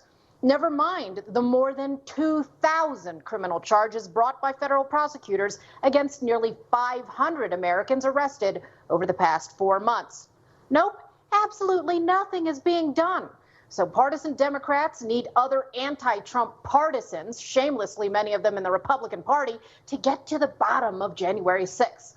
And of course, it won't be partisan and political at all. As I have called for since the days just after the attack, an independent 9/11 style review is critical for removing the politics surrounding January 6th. We all know there's a lot of politics surrounding January 6th. This is about facts. It's not about partisan politics. It's about making the Capitol Police Complex stronger. It's about making the Capitol safer. Sure. It's all about facts. It's all in good faith. Let's just throw untold millions of tax dollars at a dog and pony show commission championed by that arbiter of fairness and neutrality, Senator Chuck Schumer. You know, the same guy I talked to you about last week who wants to punish every last Trump supporter who went to the January 6th Capitol protest by putting them on a no-fly list. Yeah, he'll be fair. I will put the January 6th commission legislation on the floor of the Senate for a vote, period. Republicans can let their constituents know. Are they on the side of truth? Or do they want to cover up for the insurrectionists and for Donald Trump? Principled Republicans are right to oppose this charade and the continued weaponization of January 6th. It's not about finding the truth. It's about foisting the same old false narratives about conservatives on the public. It's about holding every Republican and Trump supporter accountable for the violent or reckless actions of a few. Of course, all lawbreakers must be held responsible. But Donald Trump is right. This is a Democrat trap. And as he put it, quote, unless the murders, riots, and firebombings in Portland, Minneapolis, Seattle, Chicago, and New York are also going to be studied, this discussion should be ended immediately. Absolutely. Trump urged Republicans to get smarter and tougher, to which I say amen. First, they should be united publicly in demanding answers about the death of January 6th protester Ashley Babbitt. Congressman Paul Gosar of Arizona is leading the way on that. Mr. Rosen, do you recall the name of the young lady, a veteran wrapped in an American flag, that was killed in the U.S. Capitol? I do. Her name was Ashley Babbitt. Yes, Ashley Babbitt. Was Ashley Babbitt armed? Again, Congressman, I mean to be respectful of your observations, but I just don't want to talk about individual situations or... I'm reclaiming my time, Mr. Rosen. No, she wasn't. She was wrapped in a U.S. flag. Was the death of Ashley Babbitt a homicide? Congressman, I'm not trying to be unhelpful here, but I just cannot comment. I understand, but I mean, reclaiming my time, as the death certificate says, it was a homicide. Who executed Ashley Babbitt? Congressman, I'm just going to have to say the same thing here, that I don't want to get into the specific facts or investigations. Thank you very much. I appreciate it. And Republicans should also be united in raising the alarm over abusive treatment of detained January 6 protesters held in solitary confinement, which even Democrats Elizabeth Warren and Dick Durbin have spoken out against. Republican Congresswoman Marjorie Taylor Greene called attention to these cases on the House floor this week. Also, while it's catch and release for domestic terrorists Antifa BLM, the people who breached the Capitol on January 6th are being abused, some even being held for 23 hours a day in solitary confinement. That's right. One January 6th defendant, Proud Boy Christopher Worrell, who was fighting non-Hodgkin's lymphoma, has remained in detention since March after contracting COVID while in custody. Now to another update. An accused rioter and Proud Boy member wants to get out of jail. Christopher Worrell says he contracted COVID-19. He filed an emergency appeal to be released. His attorneys say he's at high risk for complications because he has non-Hodgkin's lymphoma. Worrell is accused of pepper spraying police during the Capitol riot. Defense attorney Marty Tancliffe, who represents 2 other January 6 detainees, told Politico.com this, quote, "This is not normal. It is not normal to isolate people and make them eat on their floor." Some have likened prison conditions for detained Trump supporters to the Soviet Gulag. From what I've learned in my own reporting on several of these cases, I concur absolutely. Democrats are milking January 6th and paying lip service to truth, justice, and the American way while throwing all 3 of those precious principles under the bus. And now they want to censure and cancel anyone who stands in their way. Get tough, get loud, and fight, Republicans. Silence is complicity.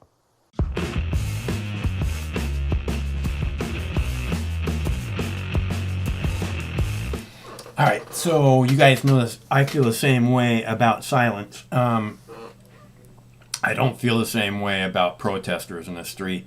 Again, all I see is Americans. I don't see some label that we want to attach to these Americans or those Americans. I see Americans, the freedom and the right to protest their government. We were given these rights to exercise them, to say, hey, we don't, we've tried voting, we've tried this, we've tried that, and it all turns out bullshit. So now's the time, and to blame it all on this one politician is insane, because there's so much anger and so much disgust of the U.S. government and those who occupy it, that boiled over on that day. And again, I see it as a peaceful protest, because violent protests end in fire, like I'm saying, fire like burning down of the House of Representatives. That's what a violent protest would be. Every single statue in that place, irreplaceable statues, toppled over. Every 100-year-old oil painting in there, ripped to shreds. And then all of it set on fire. That's what a violent protest looks like. These people are walking around going, wow, look at this place. This is freaking awesome. It's too bad we don't have good people that use this amazing space to make something good happen for everyone, all U.S. citizens, people around the world. And that's not what our government does. It does almost just the opposite. And that's why all these people should go to jail. Because that's what I just said is what the government should be. They should be looking out for you. They should be looking out for your family. They should be looking out for your children's future instead of spending it as quickly as they can. If they were building a 22nd infrastructure project, like I keep saying is one of the most important things that happen in our country, if they were doing that and they were spending all this money like they do on war, like they do on building war machines, if they were doing that on the infrastructure, again, making all these good paying jobs, making thousands and hundreds of thousands, maybe possibly millions of other jobs, back and forth across the United States, right? If they were doing it, if we had a proper infrastructure project, even if we did use up all the money, even if we did spend away your children's future, at least we left them something positive that they can make something happen with. Right now, what we're doing is we're using this antiquated infrastructure which poisons our environment and is very slow, and it reminds me of the Flintstones a lot, and I know that you guys deserve better than the Flintstones. Your children deserve better. You guys can see the phone number up there on the screen, right? This is a call-in show, people. That's all I'm saying is I want good for your kids. I want good. I don't have any kids, but I'd really like to see the people who come behind us, that we left them something good instead of just a mass extinction and as much debt as we could run up and the use of every natural resource we could get our hands on. I'd really like to leave them more than that. So I hope you would too. I'm going to play the Kennedy video about anti-Semitism because I know this is something that's really important to talk about right now, and I'm so surprised that Kennedy didn't have anything to say about Israel-Gaza war, including in the anti-Semitism clip. But during the war, I kept looking and I didn't see her say anything. If I did see her, if she did say something, I apologize, Madam Kennedy. If she didn't, I'm very surprised and disappointed. That being said, here is a clip about anti-Semitism from our favorite reporter, Kennedy. Israel and Hamas have apparently agreed to a ceasefire, but here in the U.S., violence against the Jewish community is reaching terrifying levels. And just the past week, Jewish people from New York to L.A. and all points in between have been assaulted and threatened and terrorized, and synagogues have been vandalized. Some say the recent trend of progressives calling Israel an apartheid state is making things worse, fanning the flames of anti-Semitism. Over the weekend, progressives condemned the rise in anti-Semitism, while Biden finally got around to posting a tweet about it today. But is it too little too late to reverse this horrifying trend? Joining me to discuss, human rights attorney and founder and director of the Lawfare Project, Brooke Goldstein, joins us from Israel. Thank you so much for coming on the show. I know it is very, very, very early in the morning for you. Thank you, Brooke. Thank you for having me. I appreciate it. So these are things that are happening with alarming regularity right now. And this is not political protest. These are overt acts of anti-Semitism. What is going on within the Democrat Party that squad members are calling acts of Israel war crimes and referring to it as an apartheid state? Do you think that's making things worse? Yeah, absolutely. I mean, I have to say that the last week and a half really has been the scariest of my life. As you mentioned, I'm here in Israel with my family. My children and I spent many nights sleeping in the bomb shelter while there were rockets being shot at us, and being shot at us for one reason only, because of Jew hatred. This has nothing to do with politics. This is not a land dispute. This is theologically motivated Jew hatred. And the only thing scarier than being attacked with rockets is seeing the mainstream media, seeing influencers, and seeing U.S. politicians justify this violence, operate as human propaganda shields for a terrorist group, Hamas. You would never see politicians justifying ISIS violence or Al-Qaeda violence, but they justify Hamas violence, and they do so based on a so-called Israeli-Palestinian conflict. And you were absolutely right, Kennedy. The rise in Jew hatred, the violent attacks against Jews in Paris, in Brooklyn, in Los Angeles, this has nothing to do with politics. This is racism through and through.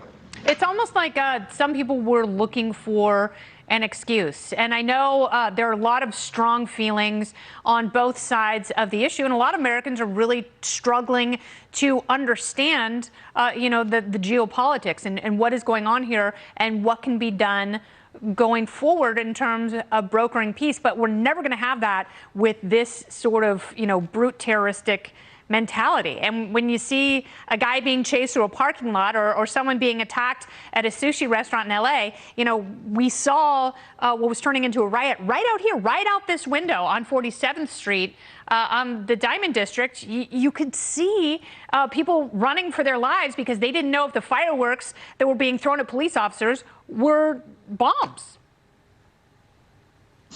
Right. And could you imagine if this was happening to any other minority community, if gangs were roaming Manhattan, going around beating up Black people, or going to restaurants asking the patrons if they're Muslim or not, and if they said yes, attempting to beat them up, there would be national outcry. There'd be worldwide outcry. And yet the anti-Semitism is this last socially acceptable form of bigotry, where you can use a foreign conflict happening thousands of miles away as an excuse to beat up a Jew. Now, the other thing is the misinformation, the level of falsities and misinformation that are being spread. I just have to say, one, that Sheikh Jarrah neighborhood, that a municipal court decision about tenants not paying their rent to a landlord. This is literally being used as an excuse to justify over 3,000 rockets being lobbed at American civilians. Can you imagine if, in protest of American immigration policies, Mexico would lob 3,000 rockets at the United States? That would be absurd. And yet the bigotry of low expectations, the world says, oh yes, this is how the Muslims can behave. In any other normal country, this would be dealt with in a court of law, a municipal court. And this has resulted in a war and the world excusing it. It is outrageous. And one more point. This is Iran, okay? This has nothing to do with Israel, Palestine, so to speak. Hamas is an Iranian proxy.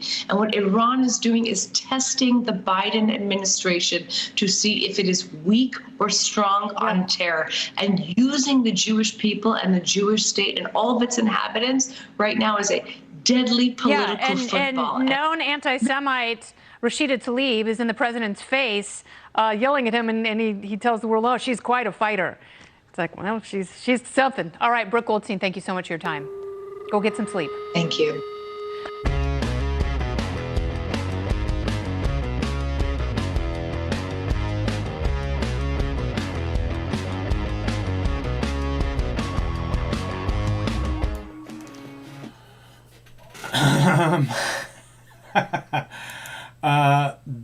That lady said, as you know, I'm in Israel right now, and me and my children have had to sleep in bomb shelters, blah, blah, blah, blah, blah. And she also twisted some words about that 3,000 rockets came into Israel, threatening American lives. And I was very confused about that. But it was like this brain switch thing where she says, rockets threatening American lives, and then she goes and does this thing. If Mexico was, threatening America, and it gets all screwed up in your head if you're not paying close attention.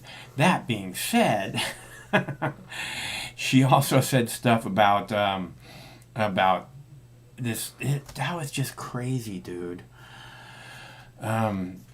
She said that she was in Israel. As you know, Kennedy, I'm in Israel right now with my children, which makes it sound like maybe she's visiting there, or she has a second home there or something, and she heard there was going to be a war, so she rushed her kids all over there so they could all be propaganda, that they had to sleep in their bomb shelters, and it was so scary and terrifying. Why are you doing this to your children? She's obviously a very, very affluent woman, right? So why are you making your children tremble in bomb shelters when you could get on a plane and go anywhere else in the fucking world? Okay? And I'm not suggesting everybody needs to leave Israel. I'm telling this one person who's obviously very affluent, what kind of piece of shit parent are you to make your children tremble in bomb shelters when in a heartbeat you could be on a plane going anywhere else in the fucking world? That person is a shitty parent. Okay? And anybody who thinks something else, please call me and explain it to me. Because I'd really like to know that there's something else going on there. That's not that person being a horrible, horrible, shitty parent who puts her children into harm's way so that she can be part of the whole victimization of Israel. Our children in bomb shelters where you put them. They didn't have to be there. That was your choice. 110%. And I'm so tired of hearing it, okay? Because I don't know if you have children, but if you did, would you keep them somewhere where there's a chance of rockets raining down on us? Would you do that if you had plenty of money to get them out of that place? to not be there when rockets raining down on us is happening. And I think it would be really nice if some of the Palestinian children could sleep in bomb shelters too. Don't you, Miss Israel? Don't you think that would be good for the Palestinian babies? And don't you think maybe they're being persecuted too? I don't know. I could be wrong, or I could be right. That being said, and no one's calling, I only have one more video about buying Bitcoins during the dip. But first, allow me to play the white privilege card here, because I can. Let's put it that way. Trump won the election. Among the suspects' possessions, this is real, a white privilege card. I want you to take a look at this. It's a fake white privilege credit card. Subtitle, Trump's everything. The card holder, scot-free, with 2 T's. Scot-free is actually spelled with 1 T, but, 2 T's on that card. That one piece of evidence, an insight into the man's state of mind, that he can get away with anything because of his skin color. His lawyer saying this to CNN. I love playing the white privilege card. I don't know why I love playing it so much. Possibly because I can. I don't know. I am running very low. Would you guys like to see the buying Bitcoins in a dip video?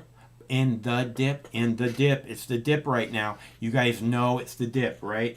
And now is the time to buy. You want to buy in the dip. Apparently, there's been a large purchase of crypto here in the last little bit.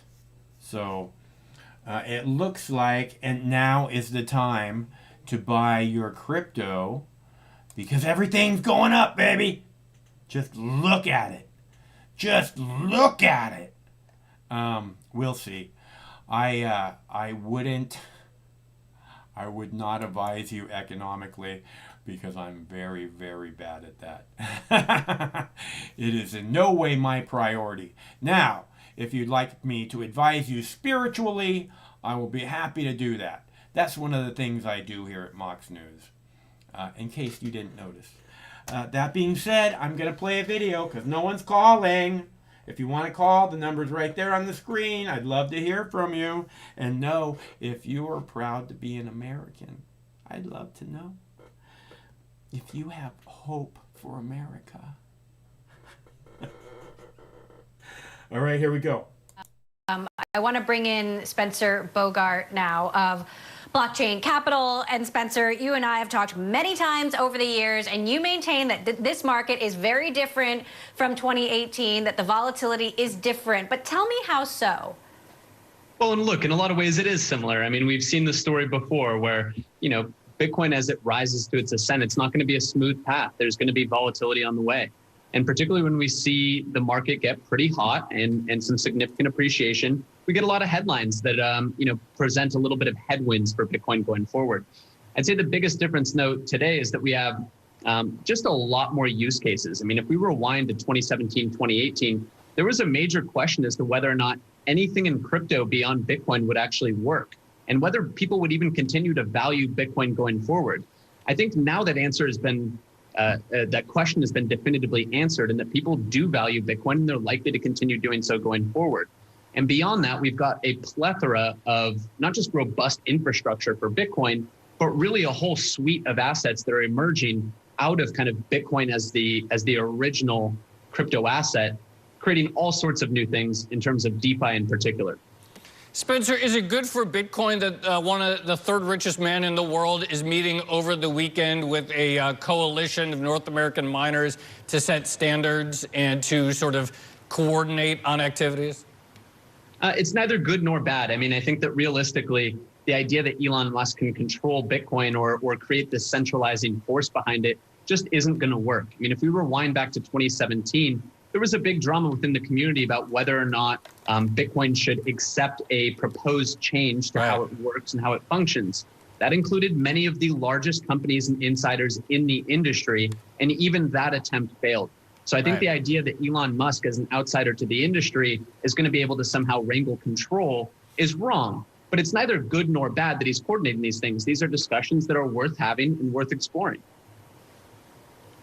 There may be an underappreciated trend at play here, and that is DeFi, Spencer. So explain to the normies and some people who might not quite understand what is happening here, what this means and why this could be such a tectonic shift in a market that's already shifting so dramatically. Yeah, for sure. And I'm glad you asked, because 4 or 5 years ago, because from a venture perspective, at Blockchain Capital here, we operate venture funds. Everything we were doing was really oriented around Bitcoin and its growing ecosystem. Over the past few years, in contrast, everything has been oriented around DeFi. And so DeFi is the future of the future of finance, and it's digital infrastructure for digital financial services and digital assets. And this is where we're seeing all of the adoption, all of the new traction, and all of really the new entrepreneurial activity is being harnessed within this DeFi ecosystem. And so a way of thinking about it is really, DeFi is what fintech always wanted to be. So fintech is digital front ends for the same antiquated infrastructure we've always used, whereas DeFi is rebuilding the whole stack from the ground up the way that we would if we could do so from scratch. And so that's unleashing a whole set of new financial services applications that are built on networks like Ethereum. Right. And these applications are in aggregate generating between $10 and $15 million a day in revenue. So there's very significant adoption and traction within DeFi very broadly. But Spencer, I've been trying to study and wrap my head around DeFi a lot more lately, and what I see at places, at venues like Uniswap, super impressive, just extraordinary technology, super advanced, miner extractable value in flashbots, arbitraging different trades that are waiting in the mempool and so forth. But what is the point? All I see is a lot of trading of coins, and when I look at what those coins do, it's more coin things like balancing your coins and lending your coins. When does this bleed into the real economy where it starts to compete with TradFi in terms of functions that I get right now from a bank or an insurance company? Yeah, fair enough. I mean, Joe, you're absolutely right, and you rattled off a lot of the most interesting things that are actually happening within DeFi and things like MEV and flashbots, et cetera. Look, longer term, these are always on 24/7 services. So they don't close at 5 p.m. They're not closed on the weekends or holidays. These are services where you can always access your capital. You can always get the financial services you need. And in contrast to our current financial system, they're not capable of discriminating based on race, gender, religion. This is a real leveling of the playing field for builders and for consumers. And that's a win for everyone, because financial services are a core component of everyone's life. So having a more performant, more accessible, and more equitable financial system, I think, is good for the world.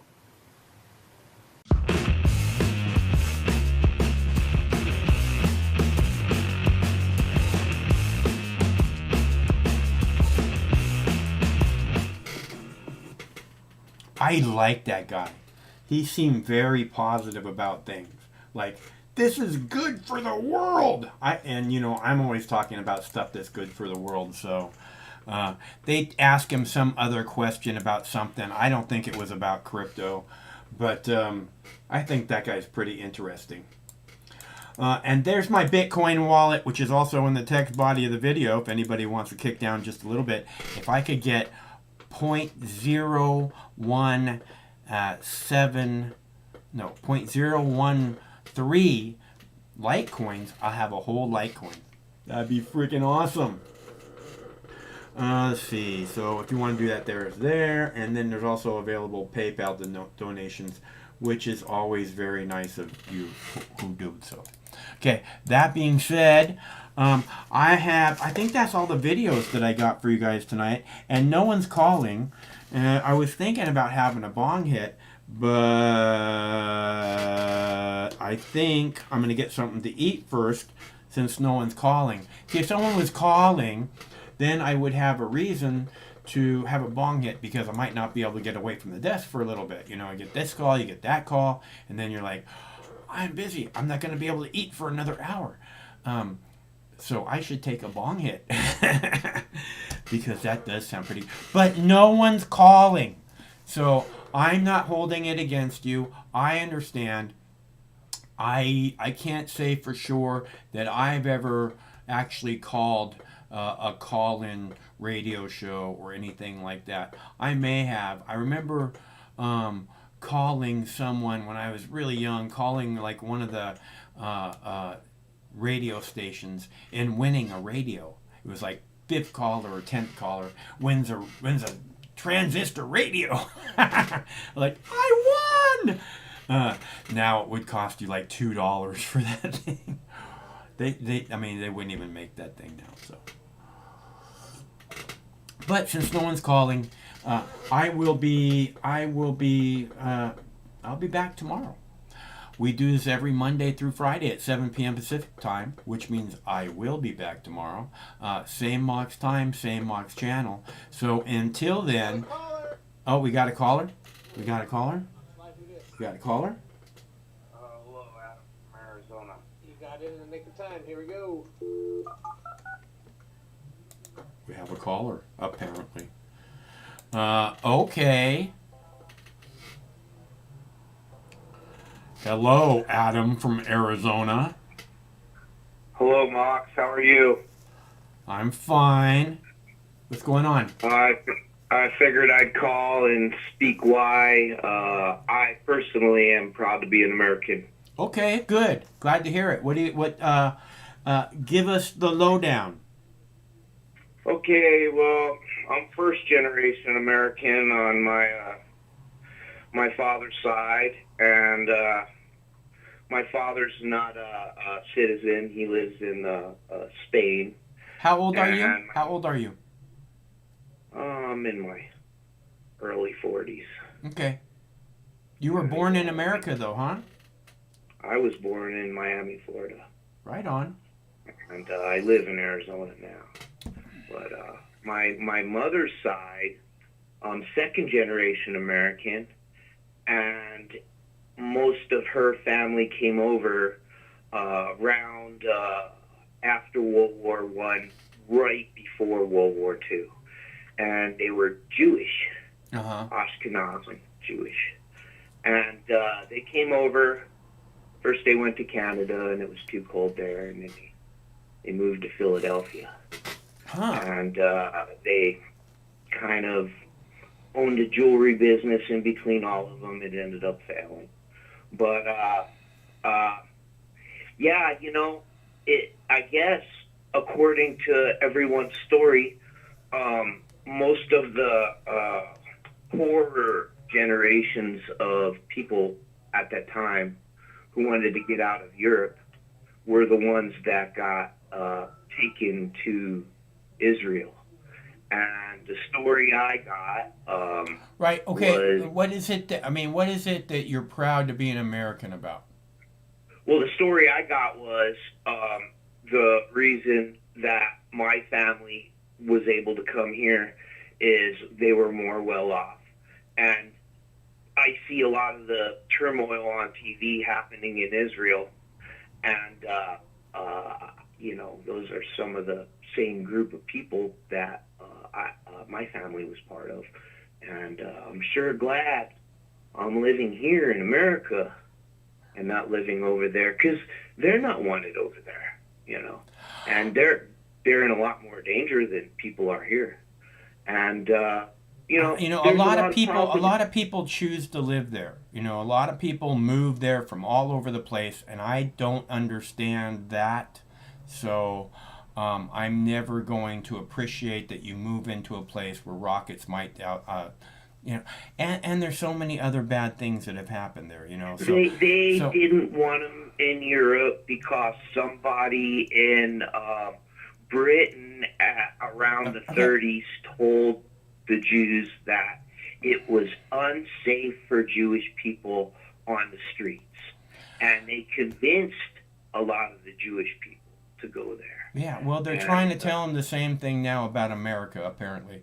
But tell me, what is it that makes you proud of America, to be an American? Besides your family's fight to get here and have a better life, what is it that makes you proud about your experience on this? You know, starting from your birth or whenever? I mean, I'm just trying to So understand. I could speak quite a bit because I have been out of the country and I have traveled to Spain and other places in Europe. And in Spain, pretty much everybody has that has a type of apartment. Nobody there had a yard. And even in the small towns, they're called pueblos, everybody's like kind of clustered together in one little area, and then they got a community garden. No one has a yard. And you can't have your own nice little garden. You know, that's one example. Another example is the food. We got a lot better quality of food. Yeah, I know our roadways are crumbling, but we got still pretty nice roadways. The gas, man. Gas is so much more expensive than in other countries. And American women are beautiful too, man.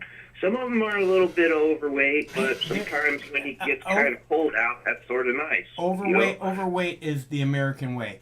And there's hot chicks everywhere. But just having, supposedly, as you're saying, a higher quality of life, if I understand you right, I don't think that, I'm not saying that you can't be proud of that. It's just kind of not what I'm looking for.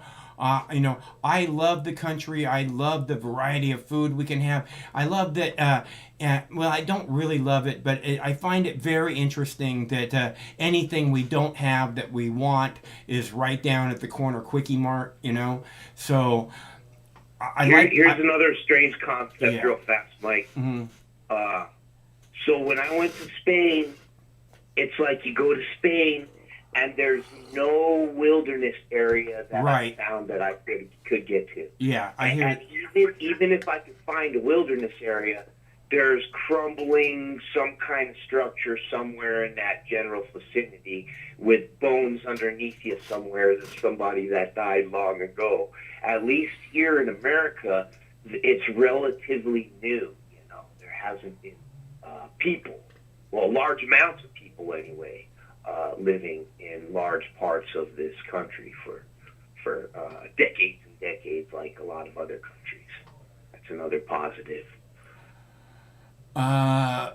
It's not that I'm looking for something positive. I'm looking for you could really get to wilderness, wild areas that no human beings walk still in this country. Look, this is how I began my conversation, is that we have beautiful people in this country. We have beautiful country. I live in a rainforest. Okay, there was a black bear sighted just a couple neighborhoods away from me last night.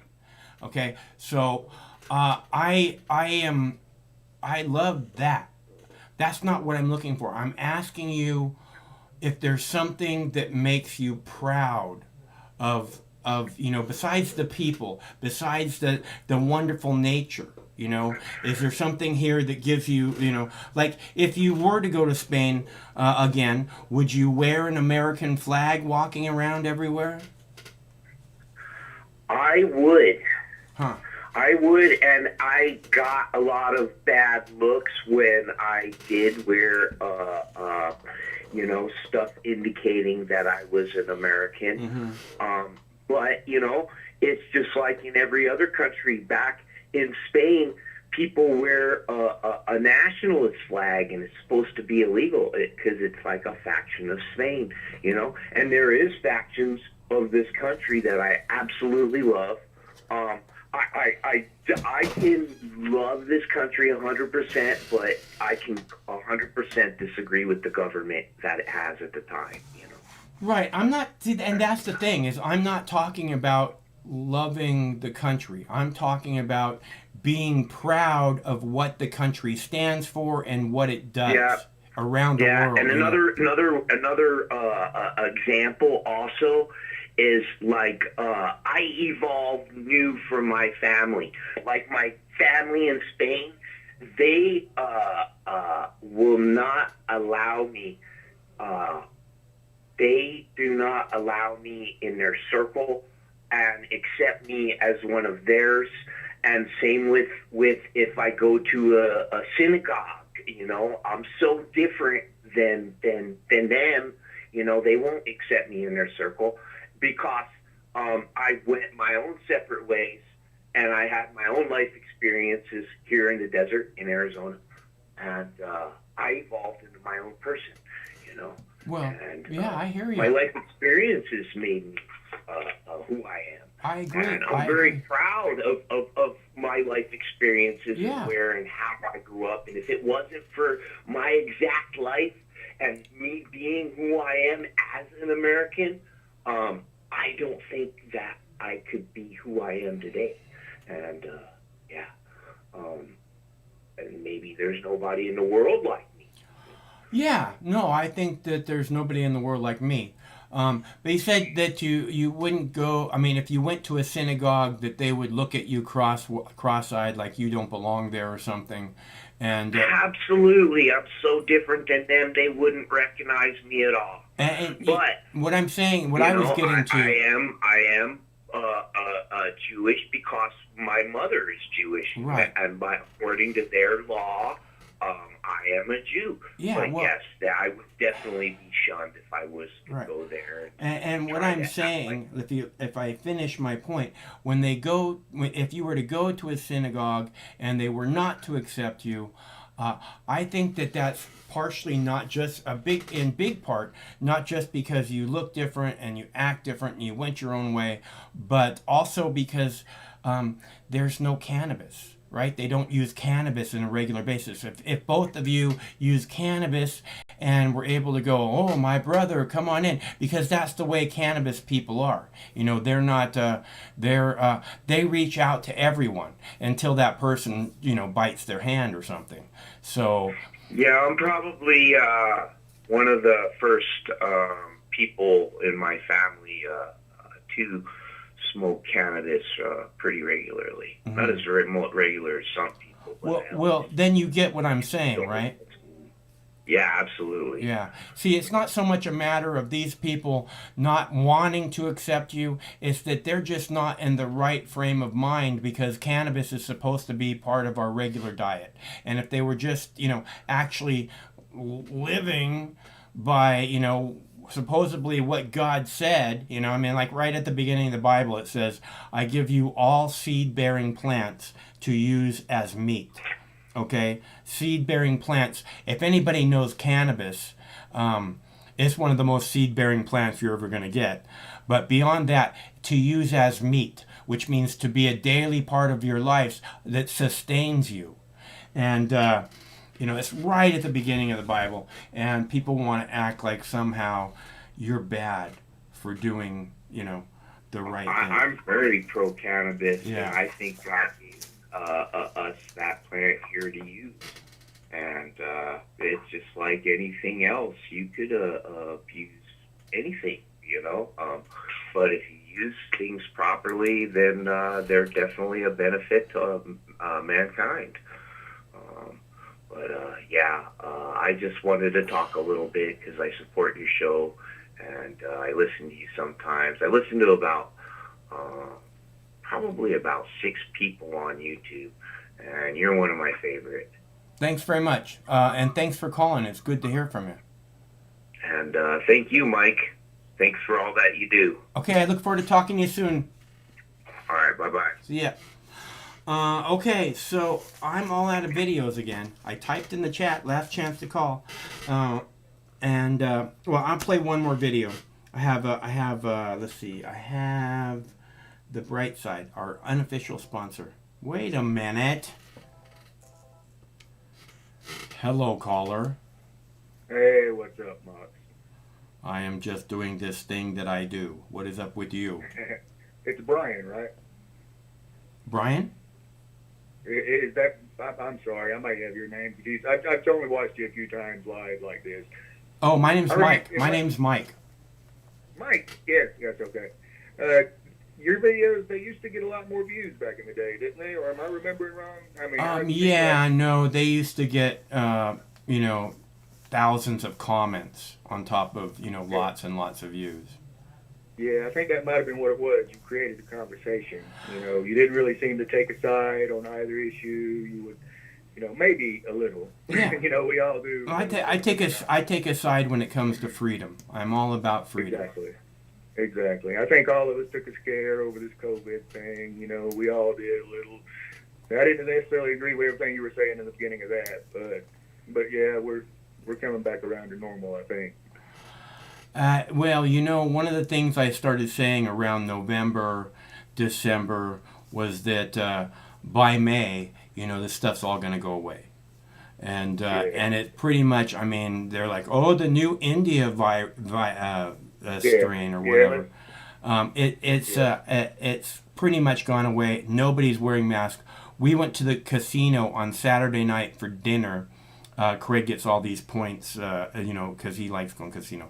And we went and I had a lovely burger. It was a big fat, like a third of a pound or maybe a half a pound burger. And then on top of it, it had barbecued brisket. It was amazing. That being said, that's great.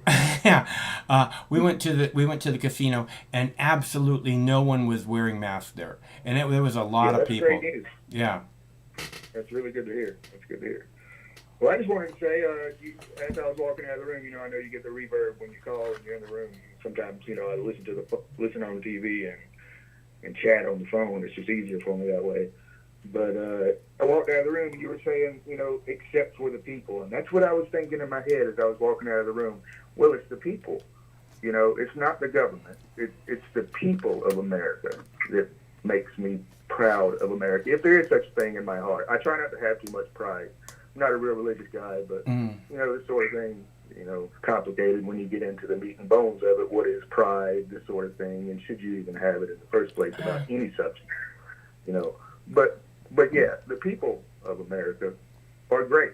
Some of us have our faults. All of us seem to be growing, especially now at this point. Seems like everybody's learning a little more, waking up a little more, seeing what's going on around us. I'm not sure if that's the way it is in your area, but of course it is. At the casino, no one was wearing a mask in the casino. That's great news to me. I'm really glad to hear that. Yeah, nobody. I don't know if I saw a couple people wearing them around their neck. But they weren't up on their face. Yeah. So I thought, you know what? The cocktail waitresses there were wearing masks, but they were the only. Yeah. Thing, and that's where it's sad at. They're using the companies to enforce some sort of rules that they seemingly wanted to do in the first place. And well, none of I don't know. We're going to have to do something about that as a people. I don't know. None of the people are having a hard time hiring people right now. Well, that might be one of the reasons why. None at the restaurant. We went to two restaurants. One had an hour and a half long wait, and we're like, "Fuck that!" But at the restaurant, nobody. The host, the person taking orders at the host desk, the waiters in the restaurant that we went to, where I got a burger. They had none of them were wearing masks. So it was just the cocktail waitresses that were roaming around. Where are you at generally? I'm not asking your address. Seattle. Seattle, Washington. Yeah. Oh my God, that's great news, man. Hell yeah. Yeah. That's good news. You walk around. I live in Georgia, and they're still wearing West Georgia, and they're still wearing masks. The employees are around here. No people ever really wore masks. Yeah. Here, except for the hardcore liberals. I don't want to say it like that, but that's really what it was. Yeah. Well, a lot of people there was a giant percentage of people wearing masks here. I've never worn a mask outdoors at all. But here it was just packed full of people wearing masks everywhere and walking around you by 6 feet and shit like that. Especially if you're not wearing a mask. They did a good job of scaring us all, didn't they? Yeah, well, that's what I tell people again and again. Don't buy into the hyperized fear because, that's they're bringing in UFOs next. So and that's what they're going to say about the UFOs is that they're this major security threat and that we have to triple the Pentagon's budget. More money. Yeah, and the truth is, if we're worried about these UFOs or alien technology, the truth is that they've been visiting this planet forever. The cavemen made cave paintings of them. The Mayans built pyramids, that are basically dedicated to them. If they were a threat to us, it would have been a long, long time ago. We'd know that by now, for sure. Yeah. Well, or either it's something we have ourselves. You know, I mean, obviously there is cave art and things like that. You know, it seems like it was been around for. The Book of Enoch reads like a science fiction novel. You know, the Book of Ezekiel is the same thing. You know, it's so, you know that these are deep subjects. And I actually wasn't on call because it was getting a little late. You know, I was about getting ready to go to bed. But I do enjoy your show, and I enjoy people calling in and giving their points of view. I enjoy the way you handle people sometimes. I know that, you know, we all have our limits, but you do a good job for the most part, I think. I just wanted to encourage you to keep doing what you're doing. I'll send in one of them super chats if that's still available to you. I don't know, but the what I want you to have a good day, man. Yeah. Oh, yeah. We can't get that, but we can go to Mox. Oh, yeah? Yeah, they don't let us do that because we're a threat to the community because we do medical misinformation. So. Yeah, and I'm a terrorist for some reason. I've never committed a crime, never talk about hurting anyone, but I'm on some list for some reason.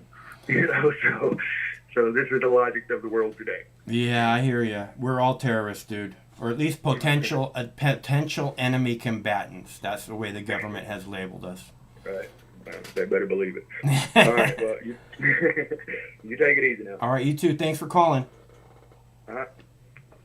All right, so at least we had one caller who's proud to be American. I think Michael was trying to be proud to be an American. He said, landlord, he said he had hope for America, which I wish I had hope for America. But, you know, I don't like hope. I hate hope because I think that if Americans had no hope for America, that they wouldn't just walk away. Oh, that country's wrecked. Let's go somewhere else. They'd know what to do, and they'd do it right away. They'd recognize what it is that has left us with no hope, and they would take care of that security, true and real security threat. Don't you think? Because I'm pretty certain that's the way it would go down.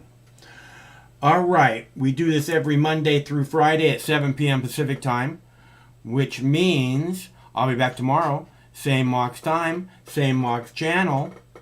Until then, stay cool, because one of these days, this war is going to end. Stay cool till then. No matter which mouth you feed on a two-headed snake, it still shits the same turd. But lucky for you, you have Mox News. More than 10 years. More than 60,000 videos. Mox News has been filtering the nonsense and illuminating the bullshit from your mainstream media. Turn off your TV and turn on to Mox News. For over a decade, documenting the socio-political events that have etched and carved the pathways that define today's modern mess, Mox News has been providing clarity while faithfully bringing you today's relevant stories 100% commercial-free and subscription-free. And just like Lady Liberty vows to remain free. But at this time, we're asking you for your help, your patronage, and your support to keep the lights on and the videos rolling. For less than 17 cents per day, you can become a basic subscriber, knowing that your donation is truly making a difference that will help continue bringing the news stories that make a difference in your life. Turn on, tune in, and drop a couple dimes today by clicking the link below or visiting moxnews.com and show your support at any level. From a single one-time donation or dedicated monthly subscriber, do it now in less than 2 minutes. All donations are safe, securely processed, and verified using PayPal, Visa, MasterCard, American Express, or Discover Card. As always, we're sure you'll find something of interest each and every day.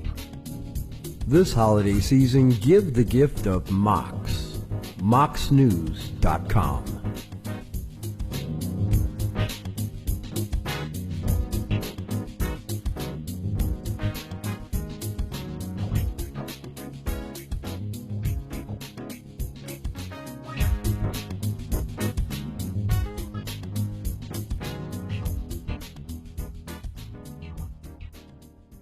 I mean, this coalition of misfits, and they cobble together and they don't attack each other. They stay united.